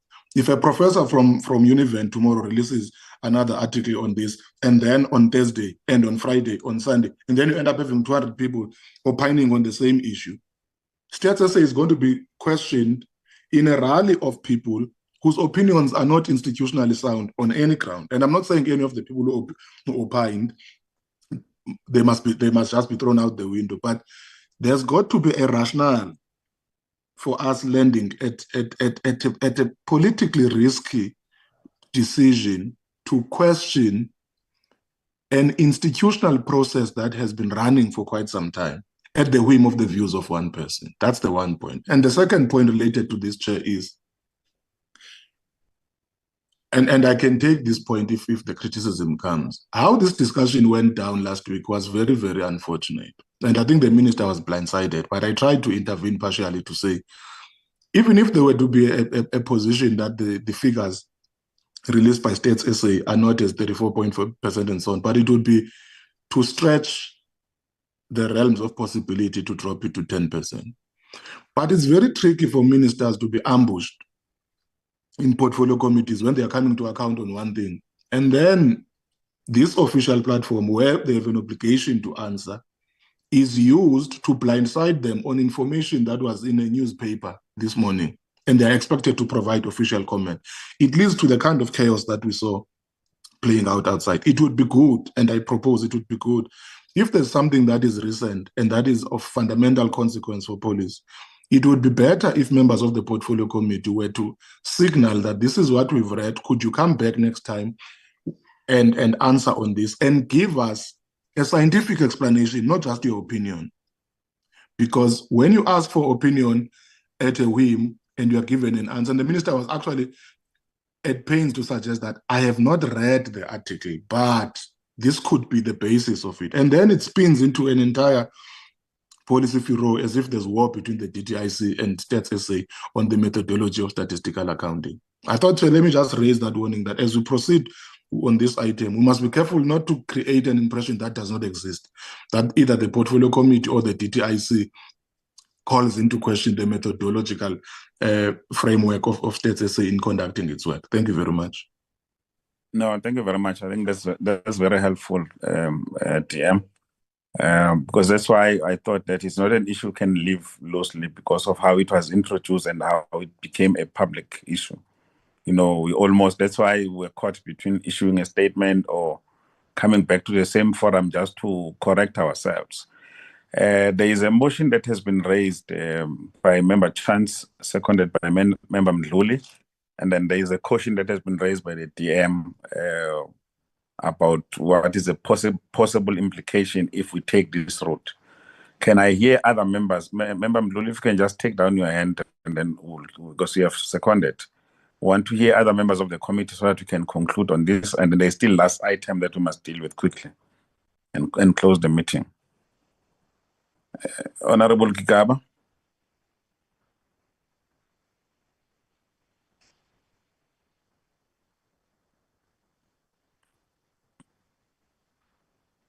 Are the hands? Honorable Gama. Yeah, Thank you, Chair. I was not going to venture into this discussion. I think, as the Deputy Minister was indicating, we must not fall foul of, somebody raises a small skirmish in one corner, and then that skirmish then becomes a pronouncement of what the portfolio committee ought to do. You correctly pointed out, Chair, that on any given day, so let us say the newspaper says there is 9% that is not being counted. And therefore the official unemployment rate in South Africa is therefore 31% or 32% instead of 43%. What does that mean? Does it not mean that we have a very high unemployment rate in the country, which reaches up to 70% of our youth? Does it not mean that we should continue to find ways to create employment? Because look, if maybe we had an unemployment rate of 6%, and then somebody says, no, it's actually 5.5% if you you took into account some regression analysis and you did certain things about informal, then you could then be saying, okay, there is a reason for us to have this discussion. But right now we're putting lipstick on a pig's mouth, and we are saying that if we put this lipstick, maybe the pig's mouth is no longer going to be pink. But it doesn't change the price of eggs. Unemployment in this country is very high. We don't need any debate about that. We don't need anyone to come and tell us how we should try and implement these things. If somebody wants to write a PhD thesis about this, they must go and do so. But the unemployment rate in South Africa is very high. Finish and clear, and we need to deal with that. Thank you very much. Thank you, sir. Member Sophia. Yeah. Thank you, Chairperson. I've been listening to the question of the DM. My view is that as a committee, we should not listen to anyone who is making presentations or advertise in the newspapers. For example, like the DM indicated, if several people are coming to us, well, we always invite people to come and make presentations. So my view is, I think the committee will take note of what has been said, but I don't think we should call people to come and make presentations in the committee. Thank you. Thank you very much, Madam Susan.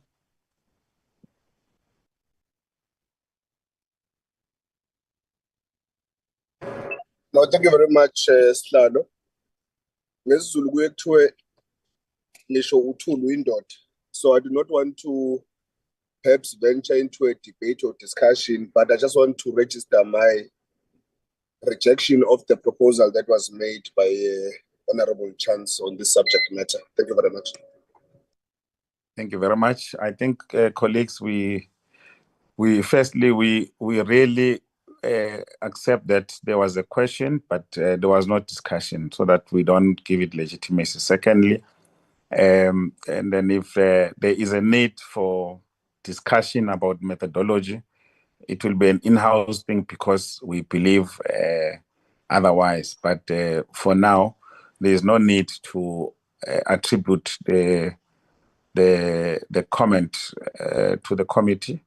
And probably the minister, in his own right, as DM says, that he was almost hijacked to make a comment. I think it will be ideal for him because the team is here to assist the minister, because the day we stop believing in our own institutions, Without merit, I think we'll have lots of problems. I think that's a point that have been made here. So I think we have closed this matter, so that any articulation in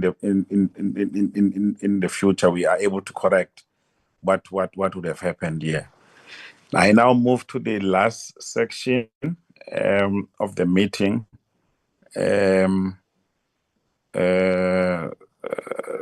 Just underway is that information? Dealing with the protocols, Chair. Yes. Yeah. Chair, if I may, Chair, Margot will flag the protocols through you, Chair, if that's in order. The reports. Yes.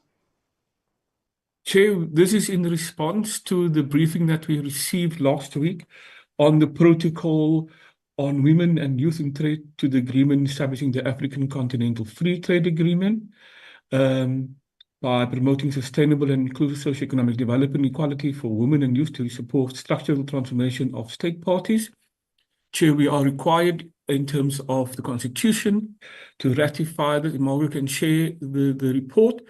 We received the briefing on the youth in trade, Chair, and the report reads as follows. The Portfolio Committee on Trade, Industry and Competition, having considered the request for approval by Parliament of the Protocol on Women and Youth in Trade to the agreement establishing the African Continental Free Trade Area, recommends that the House, in terms of Section 2312 of the Constitution, approve the said protocol. We need to adopt the report, Chair. That's the first protocol, Chair. If we can proceed with it, considering this report, Chair. And okay, can we get the mover and seconder for this report so that it can serve before Parliament? Can I get the mover? Ms. Musikatsi, Chair. Yes, Honorable Musikatsi. Thank you, Chair. I so move, Chairperson. Thank you very much. Seconders for the protocol.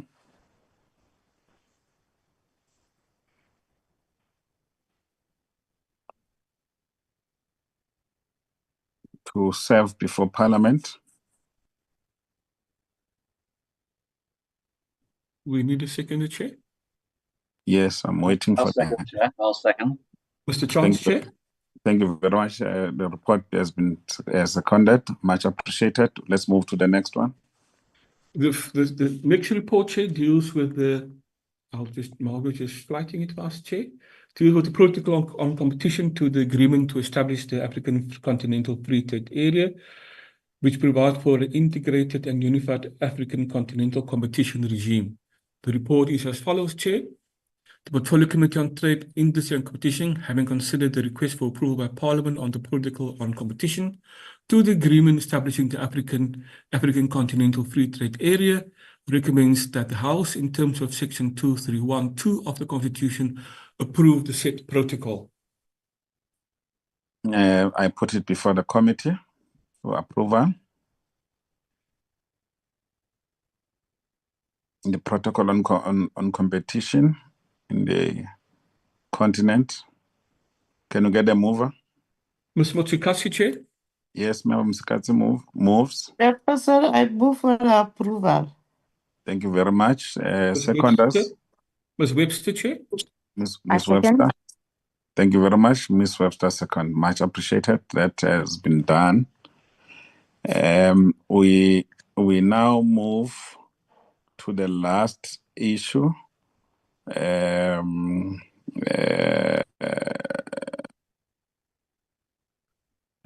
now move to the last issue. I'm just, where are my notes from Yvonne? Chair, we have minutes, Chair, that we need to adopt, and then the announcement that you need to make at the end of the meeting, Chair.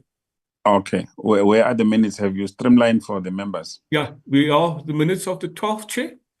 Chair, we are just doing in-house matters, Chair. I don't know if the other the DTIC officials will require to. No, we need them on the last item so we can. Oh yeah. Oh yes, correct. Yeah, announcement. correct. Yeah. So, Chair, can we conclude with a minute so that we don't have to keep the team? No here? problem. Yeah. Yeah. Chair, the minutes of the 12th, Chair.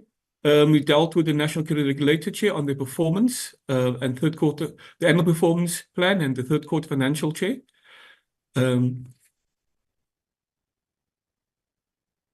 Andre, I am Chair? suggesting that we start with the thing that will require the department so that we can release Yes, them. correct. I think I agree with you, Chair. Yeah, so let's stop the minute. It will be the last item on our part. So colleagues, we have received a request from Honorable Tambo and Honorable Chance to invite the Minister and the NLC to address the committee on the awarding of the National Lotteries license, including inviting Ituba, which Ituba has actually written to us on the range of issues. Subsequently, I have requested the Minister to brief the committee in person to address all the issues that have been raised by Mr. Tambo and Mr. Charles respectively. I did so in writing, having received their writing. Unfortunately, the Minister is not available this week due to international commitment. However, he availed himself to address the committee in person on the 24th of June, 2025. I am of the view that it would be premature for us to invite any other stakeholders without having engaged the Minister on the process. However, I do note that Ituba really expressed themselves, so it's one area that we might need to consider in the meeting and conclude. Furthermore, given the principle of separation of powers, which I had stated in the letters as and when they were received, the committee is limited in terms of intervention in the operations of the commission or the decision that is made by the Minister. So I want us to be very clear, colleagues, that the department and the entity fully accounts to the portfolio committee with regard to the issues. And having put these requests in writing, we will allow the Minister and the team and the full delegation to come and take the committee into confidence, taking into account that we had raised fundamental issues with regard to when they first came to the issues, to the portfolio committee. And then Andre and the team will get us a date when they were here, which was the basis we used in the letter to push back those immediate calls for the Minister to come as soon as the decision was made on the 28th of May. So we have really been trying to make sure that we hold our position of ensuring that we hold the department accountable, but we do not co-govern with the department in terms of decision making. So I think that all the issues that the committee had raised will now be placed before the Minister so that they can take us into confidence with regard to those matters. So I wanted to solicit the views and the support on this matter in the committee so that there's an agreement that all of us in person on the 24th of June, we meet and we hear this. I will start by giving Member Chance and Member Tambo and then the rest of the members just for their comments and a suggestion so that we can conclude on this matter. Member Chance, and then I hope Member Tambo is on the platform. Thank you very much, Chair, and thank you for that summary. I think it is important in the interests of transparency, and I think it's important also that the Chair of the National Lotteries Commission, Professor Vachana, accompanies Mr. Tao, because the whole issue around the issuing of a license, the legalities, the fact that the NLC contested the court decision, we need to understand the basis upon which the NLC did contest the court's decision. And I think having them in the same room at the same time will be important so that we can get a finality on these matters. Thank you, Chair. Thank you very much. Mr. Tambo was on the platform. He's not on the platform at the moment, Chair. Can someone check on him? It's important that so that because it shouldn't sound like we were isolating them when we are trying to stop. No problem. I'll do so, Chair. Chair, if I can come in. Yes, please do. Yeah, thank you, Chair. I had my hand up, Chair. You'll be after Member Gama. Thank you very much, Chair. We would welcome the Minister coming in person to have this discussion. And I'd like to remind you, Chair, that we have written a letter to the Minister through Honorable Member Nchingila, which we copied you, Chair, on these matters of the National Lottery. So we have not received any reply from the Minister. So we would like that he then comes through to the portfolio committee so that we could be assisted in having a better understanding of the issues, the very many issues that we raised. Thank you. Okay. Member Mdluli? Chair, mine is just a query. I welcome this for sure, of course, but I just want to ask, Chair, because you mentioned that the Minister will be there, the guys from the NLC are going to be there, as well as people from eTuba are going to be there. Will those that have been awarded the lotteries, thing be also there? I assume it's Gold Rush, the name of the company. Have they also been invited to this meeting, or they have not? Thanks, Chair. That's just what I wanted clarity on. Okay, no, that's fine. So there's other members of the committee. Anyone wants to comment? I'm here, Mr. Chairperson. Ms. Webster and Mr. Tambo have joined the platform, Chair. Okay, Mr. Tambo first and then Ms. Webster. Thank you so much, Chairperson, and apologies. I've been in the Portfolio Committee on Communications this morning, and but the chair has humbly asked me to form part of the discussion here. So I'm not sure where we are now, but perhaps I can ask for clarity, Chair, as to what part of the agenda we are on. Okay, I will come back to you, Member Webster. Thank you, Chair.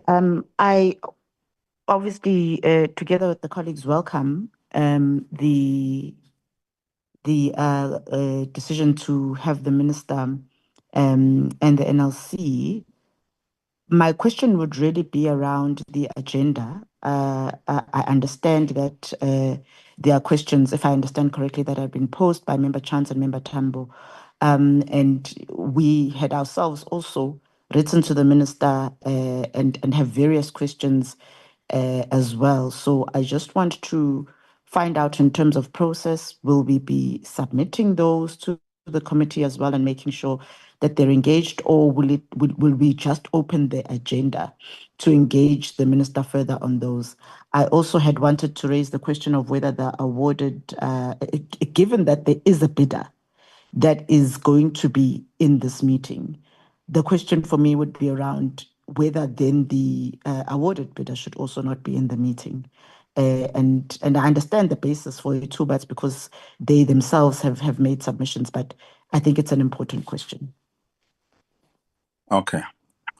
So just before any other hand, Member Tambo, we acknowledge the letters that you wrote to the Portfolio Committee with Member Chance. And then it appeared that other members, they also did write directly to the Minister, which is why we did not, were not aware. Those who wrote to the Portfolio Committee, we wrote back to yourselves, and then I'm sure you still have the letters that on 2 occasions, at least when you wanted the Minister to appear like urgently, when we said no, we cannot do that on the basis, and we stated all the relevant prescription, but we agreed to write to the Minister at the right time so that he can come and account to the portfolio on the basis that we had actually asked critical questions, which many of the questions were similar, posed by yourself and Member Chance, and probably even those that wrote to the Minister directly. So we agreed with the Minister to meet. However, because of the international schedule, we agreed that he will come with NLC on the 24th in person, on the 24th of June, to respond to the questions.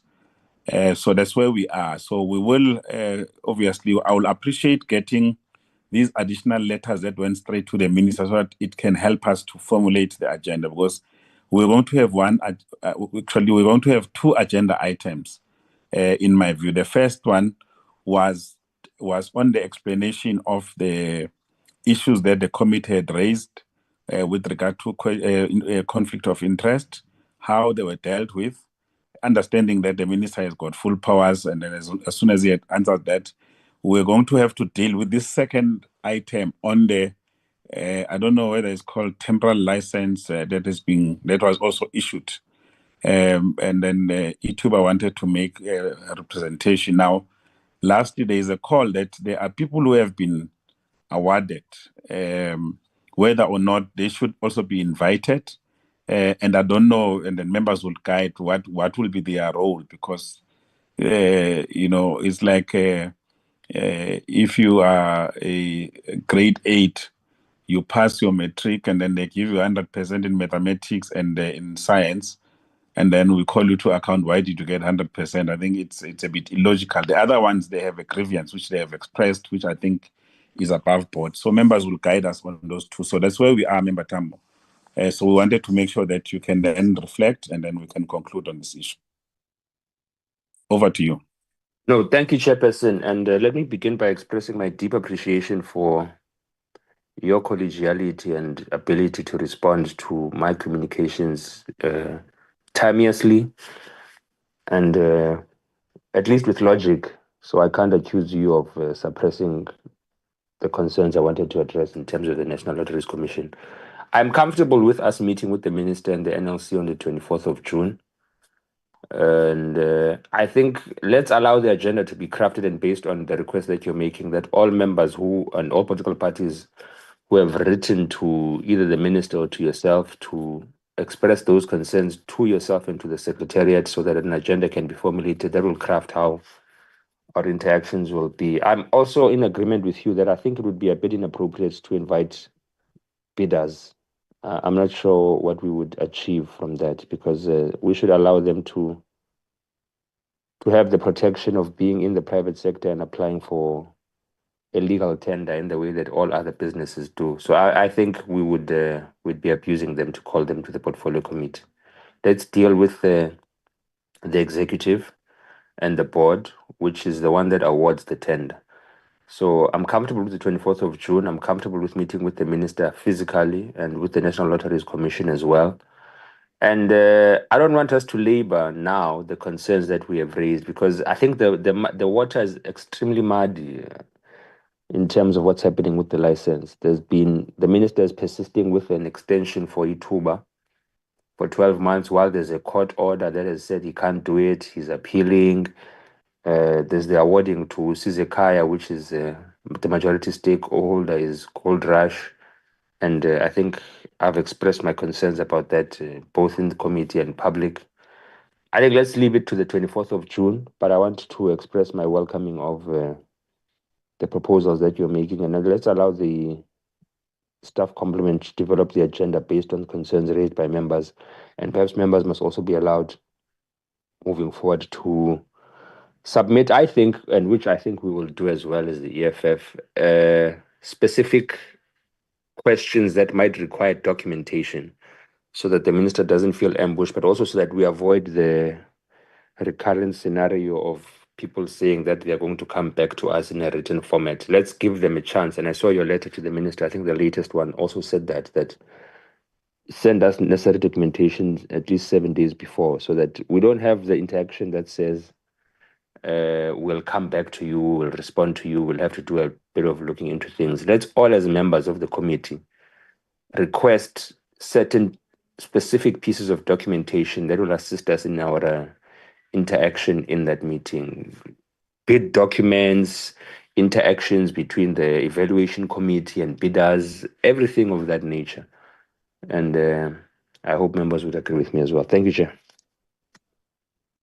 Thank you very much. Any other input? We'll try to can summarize the meeting. Ms. Mutsikatsi, Chair. Yes, Honorable Mutsikatsi.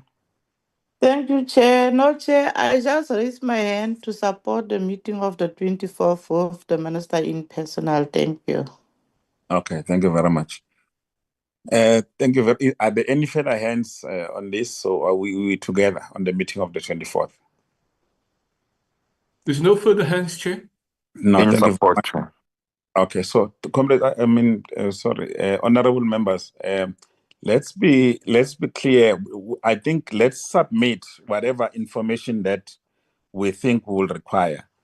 But at the back of that, let's understand that there is certain information for one reason or the other that might not be made available, and the minister will be able to, I don't want to make a decision for you, and I'm sure the DM is here, will also still come in. Let's make the request about what we need upfront, but also request the department to respond urgently on the things that is available but will not be brought for whatever reason, either protection of this and that, so that we when we come to the meeting, we are clear that there is nothing that is outstanding or that will not be there. But I want to allow the department to just touch on this at the principal level, not necessarily debating it, on the approach, so that we can then agree. And that's why it was important that we put it as the announcement, but which allows us to engage so that we are clear what we expect on that day, and then no one is ambushed. DM and the DG, if you want to come in, and other team members, please. Well, thank you very much, Chairperson. I think that the points are noted. I think the Minister has indicated his willingness to appear before the committee. I think the approach is the correct approach in terms of separating the respective companies from the executive, and so the Minister and the request for the Minister and the Chairperson to be present, obviously. And then insofar as the specific information required, obviously, as you've also indicated, Chairperson, where if certain information cannot be provided, then obviously the reasons, the legitimate reasons for that would then be provided to the committee. I would like to just see if the DG does want to come in at this point. I haven't seen the specific correspondence from you, Chair, but perhaps the DG would like to make some comments. Thank you very much, Chair, through you. If I may, Chair, I think in principle, the approach is accepted by the department, and we'll do our best to optimally comply, led by the Minister in this regard. It might not be in my place, Chair, to say this, but the 24th is actually a very big possibility. Minister will be in Namibia for the SACU Summit, with the President joining on the 27th, if I am correct.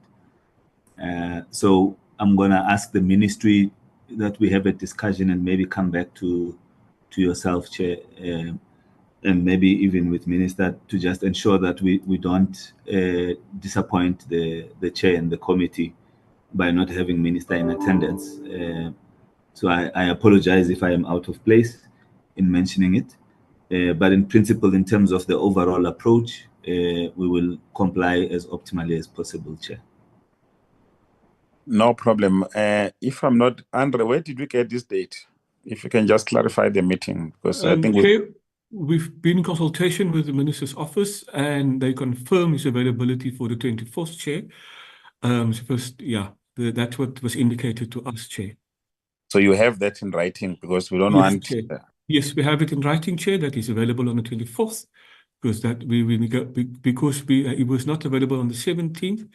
We negotiated that particular day, and his office indicated through the parliamentary liaison officers that he is available on the 24th, Chair. Thanks.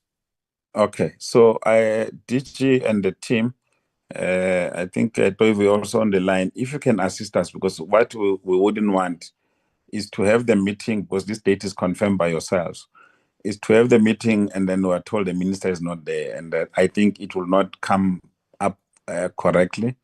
Can I request that you manage this date, but the committee is ready to meet, and they will submit the different requests of documentation, and then we request that at least 48 hours before the meeting, if you can indicate things that you would not bring and the reason why, so that at least members are aware coming to the meeting. DG, I'm not sure how you want to handle this, but you are well within your right to inform us, because we had also worked through the office of the minister to make sure that we don't impose as a committee. I ordinarily would have wanted him to come today, but due to the schedule, we accepted. And then if you can just advise us what must we do as we leave the committee. Chair, So my apologies. Mr. Whitfield raised his hand. Deputy Minister Whitfield raised his hand, Chair. Yes, DM. Just to perhaps assist, I can't speak on behalf of the minister specifically on this point, but the minister has requested that I travel to Namibia on Tuesday next week, and the reason for that may very well be his commitment to the committee on the same day. I see. Thank you, Okay. Chair. Okay, that's very helpful. Okay. If you could please assist us, DG and Toivo and the team, PLO, that we don't, and there mustn't be other engagement, because I guess it's going to be a long day engagement. There mustn't be other engagement. Hence, we didn't choose the day of the cabinet. And we want only this one item so that every member we discuss and we conclude. Are there any other issues so that we can move? I think we are fine now. Just have one question, Chair, please. Yes, Member Chance. I think it would be helpful for the committee if we were to be provided with a timeline dating back to the extension of the license by Minister Patel and events and decisions made subsequently to that, so that we have a basis upon which we can formulate our questions in the meeting, so that we are all on the same page. And I again want to just reiterate that it's important that the chairperson of the board is also present at that meeting. Okay. Any other issue? Then we're closing this matter. No other hands, Chair? No, thank you very much. That's fine.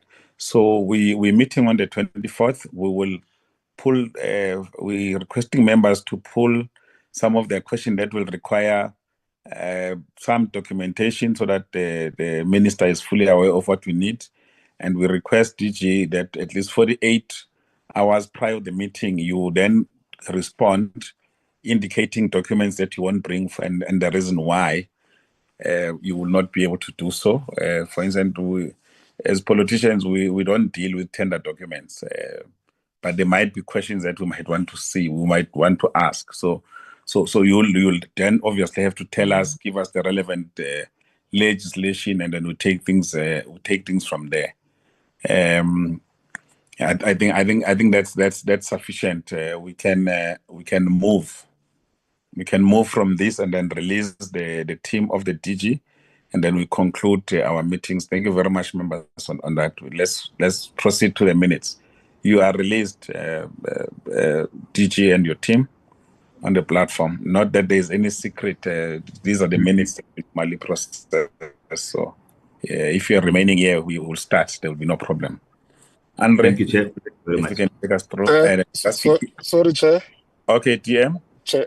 Yes, sorry, Chair. My apology had indicated that by 12 o'clock, I request to be excused. So may I be allowed to exit together with the team of the DG? Yes. Thank you very much. Thank you.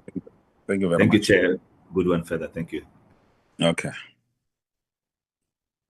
Here we have the minutes of the 12th, Chair. We had the National Credit Regulator on the annual performance plan and the third quarter financial and non-financial performance for 24-25 financial year, Chair. We go down. We had the introduction and we had a briefing where the members raised the issues, which captured in 2.21 downwards.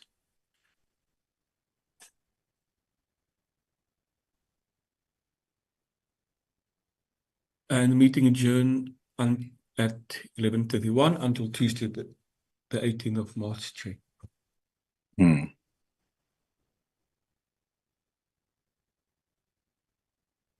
That's the minutes for the 12th, Chair. Okay, can I get a mover and seconder? Because we all have these minutes just to make sure that they are processed. We didn't want to keep a lot of minutes as it happened before. We even forget critical issues. Can we get a mover and seconder? Ms. Musikatsi, Chair. Yes, Ms. Musikatsi. Chairperson, I move for the adoption of the minutes. Thank you very much. Seconders? I second, Chair. Thank you very much. Yes, Member Chance. Next minute.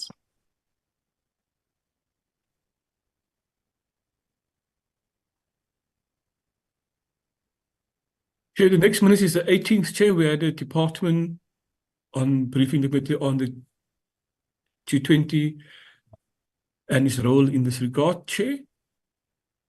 If you go down, we also had select committee as part of that meeting, Chair. Deputy Minister Whitfield and Ambassador Peter briefed the committee on that day, Chair. And the issues captured is in 2.21. Go down.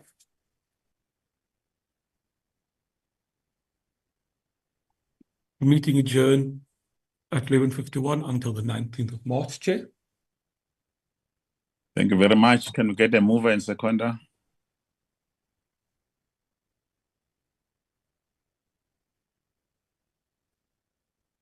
I move, Chair. Member Chance move. Seconder?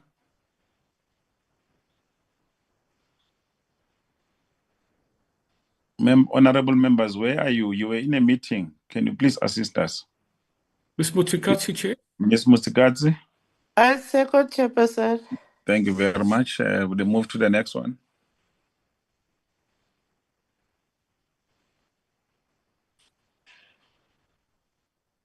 The next minute is the 19th of March. We had a briefing by the NRCS Chair on the APP and third quarter financial and non-financial performance for the previous financial year.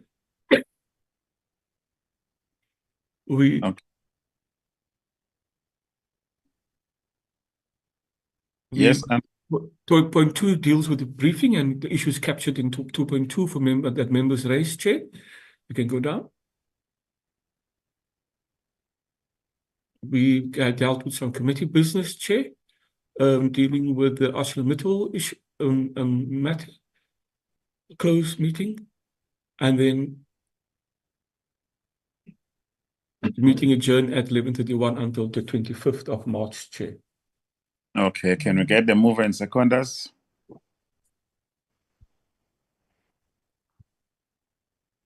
I move. Mr. Chance? Member Chance move. Seconders? Ms. Muskatsi? Ms. Muskatsi? I second, Chair. Thank you very much.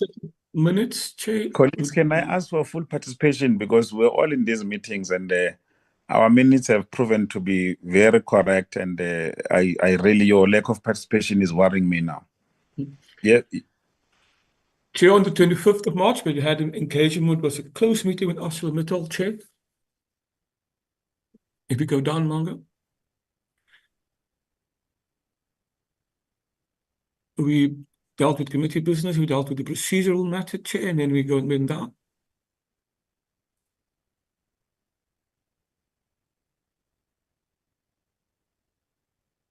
And we concluded the meeting at 11:03, Chair. Thank you very much. Movers and seconders for the meeting of ArcelorMittal. Ms. Mutsikatsi, Chair. Ms. Mutsikatsi. Chair, I move again for the adoption. Thank you very much. Seconders.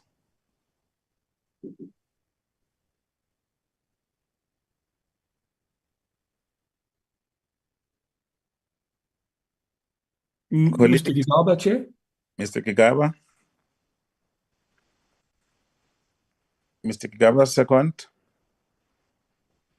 Where is his voice? I think he has connectivity problems, Chair. Yeah, can he maybe write on the group so that we... Yeah. Or Mr. Mtizani is also... I second the adoption, Chairman. Thank you very much. He also in the group indicated. No problem. The next minute. 26, Chair, dealt with the ECIC as well as the NEF on the APPs, and then and the third quarter financial and non-financial performance. We had first had the ECIC who briefed us, Chair, and the issues is captured correctly on from 2.2 onwards. Thereafter, we had the briefing by the NEF and the hold on. Okay. The meeting adjourned until the 1st of April. So that's the 26th of March, Chair? Yes, the meeting of the 26th of March. Can we get the mover and seconder? I Mr. move, Chair. Mr. Member Charles? Chance move. Yes, Seconda. Secondas for the minutes, colleagues. I second, Chair. Thank you very much. The next set of minutes. Those are the minutes that we have until now, Chair. We'll deal with other minutes later, Chair, because I didn't want to bring too many minutes of today, Chair. Okay, thank you very much, colleagues. I think that has concluded our minutes. And thank you very much for the participation. We look forward. And then, Andre, is the meeting tomorrow? If the members No, there's no meeting tomorrow, Chair, because we only had it as a potential if you required, but there's no required because it will allow us to look to prepare the report, Chair, capturing the debate in relation to the APP that the members raised as part of the report, Chair. And the intention is to finalize the report and bring it to the committee by next week, Chair, because we need to formally adopt the budget vote report. So we need to capture, so that will allow us tomorrow to deal with that and work on the report, Chair. Chair, just a slight request, Chair, if you can just remain for 2 minutes on the platform, Chair, if you're after the meeting, Chair. No, that's fine. Colleagues, thank you very much. And then the meeting next week, Tuesday, is physical, colleagues. Can we try to make sure that we are on time physically and ready with our questions? We'll make sure that we make sufficient provision for thorough engagement. We don't intend stopping any members to ask questions. So we're asking you to be on time, and then it's a physical meeting so that there is no confusion, colleagues. With that, thank you very much for your participation, and we'll see you next week. Much appreciated. The meeting is adjourned. Thank you, Chair. Thank you.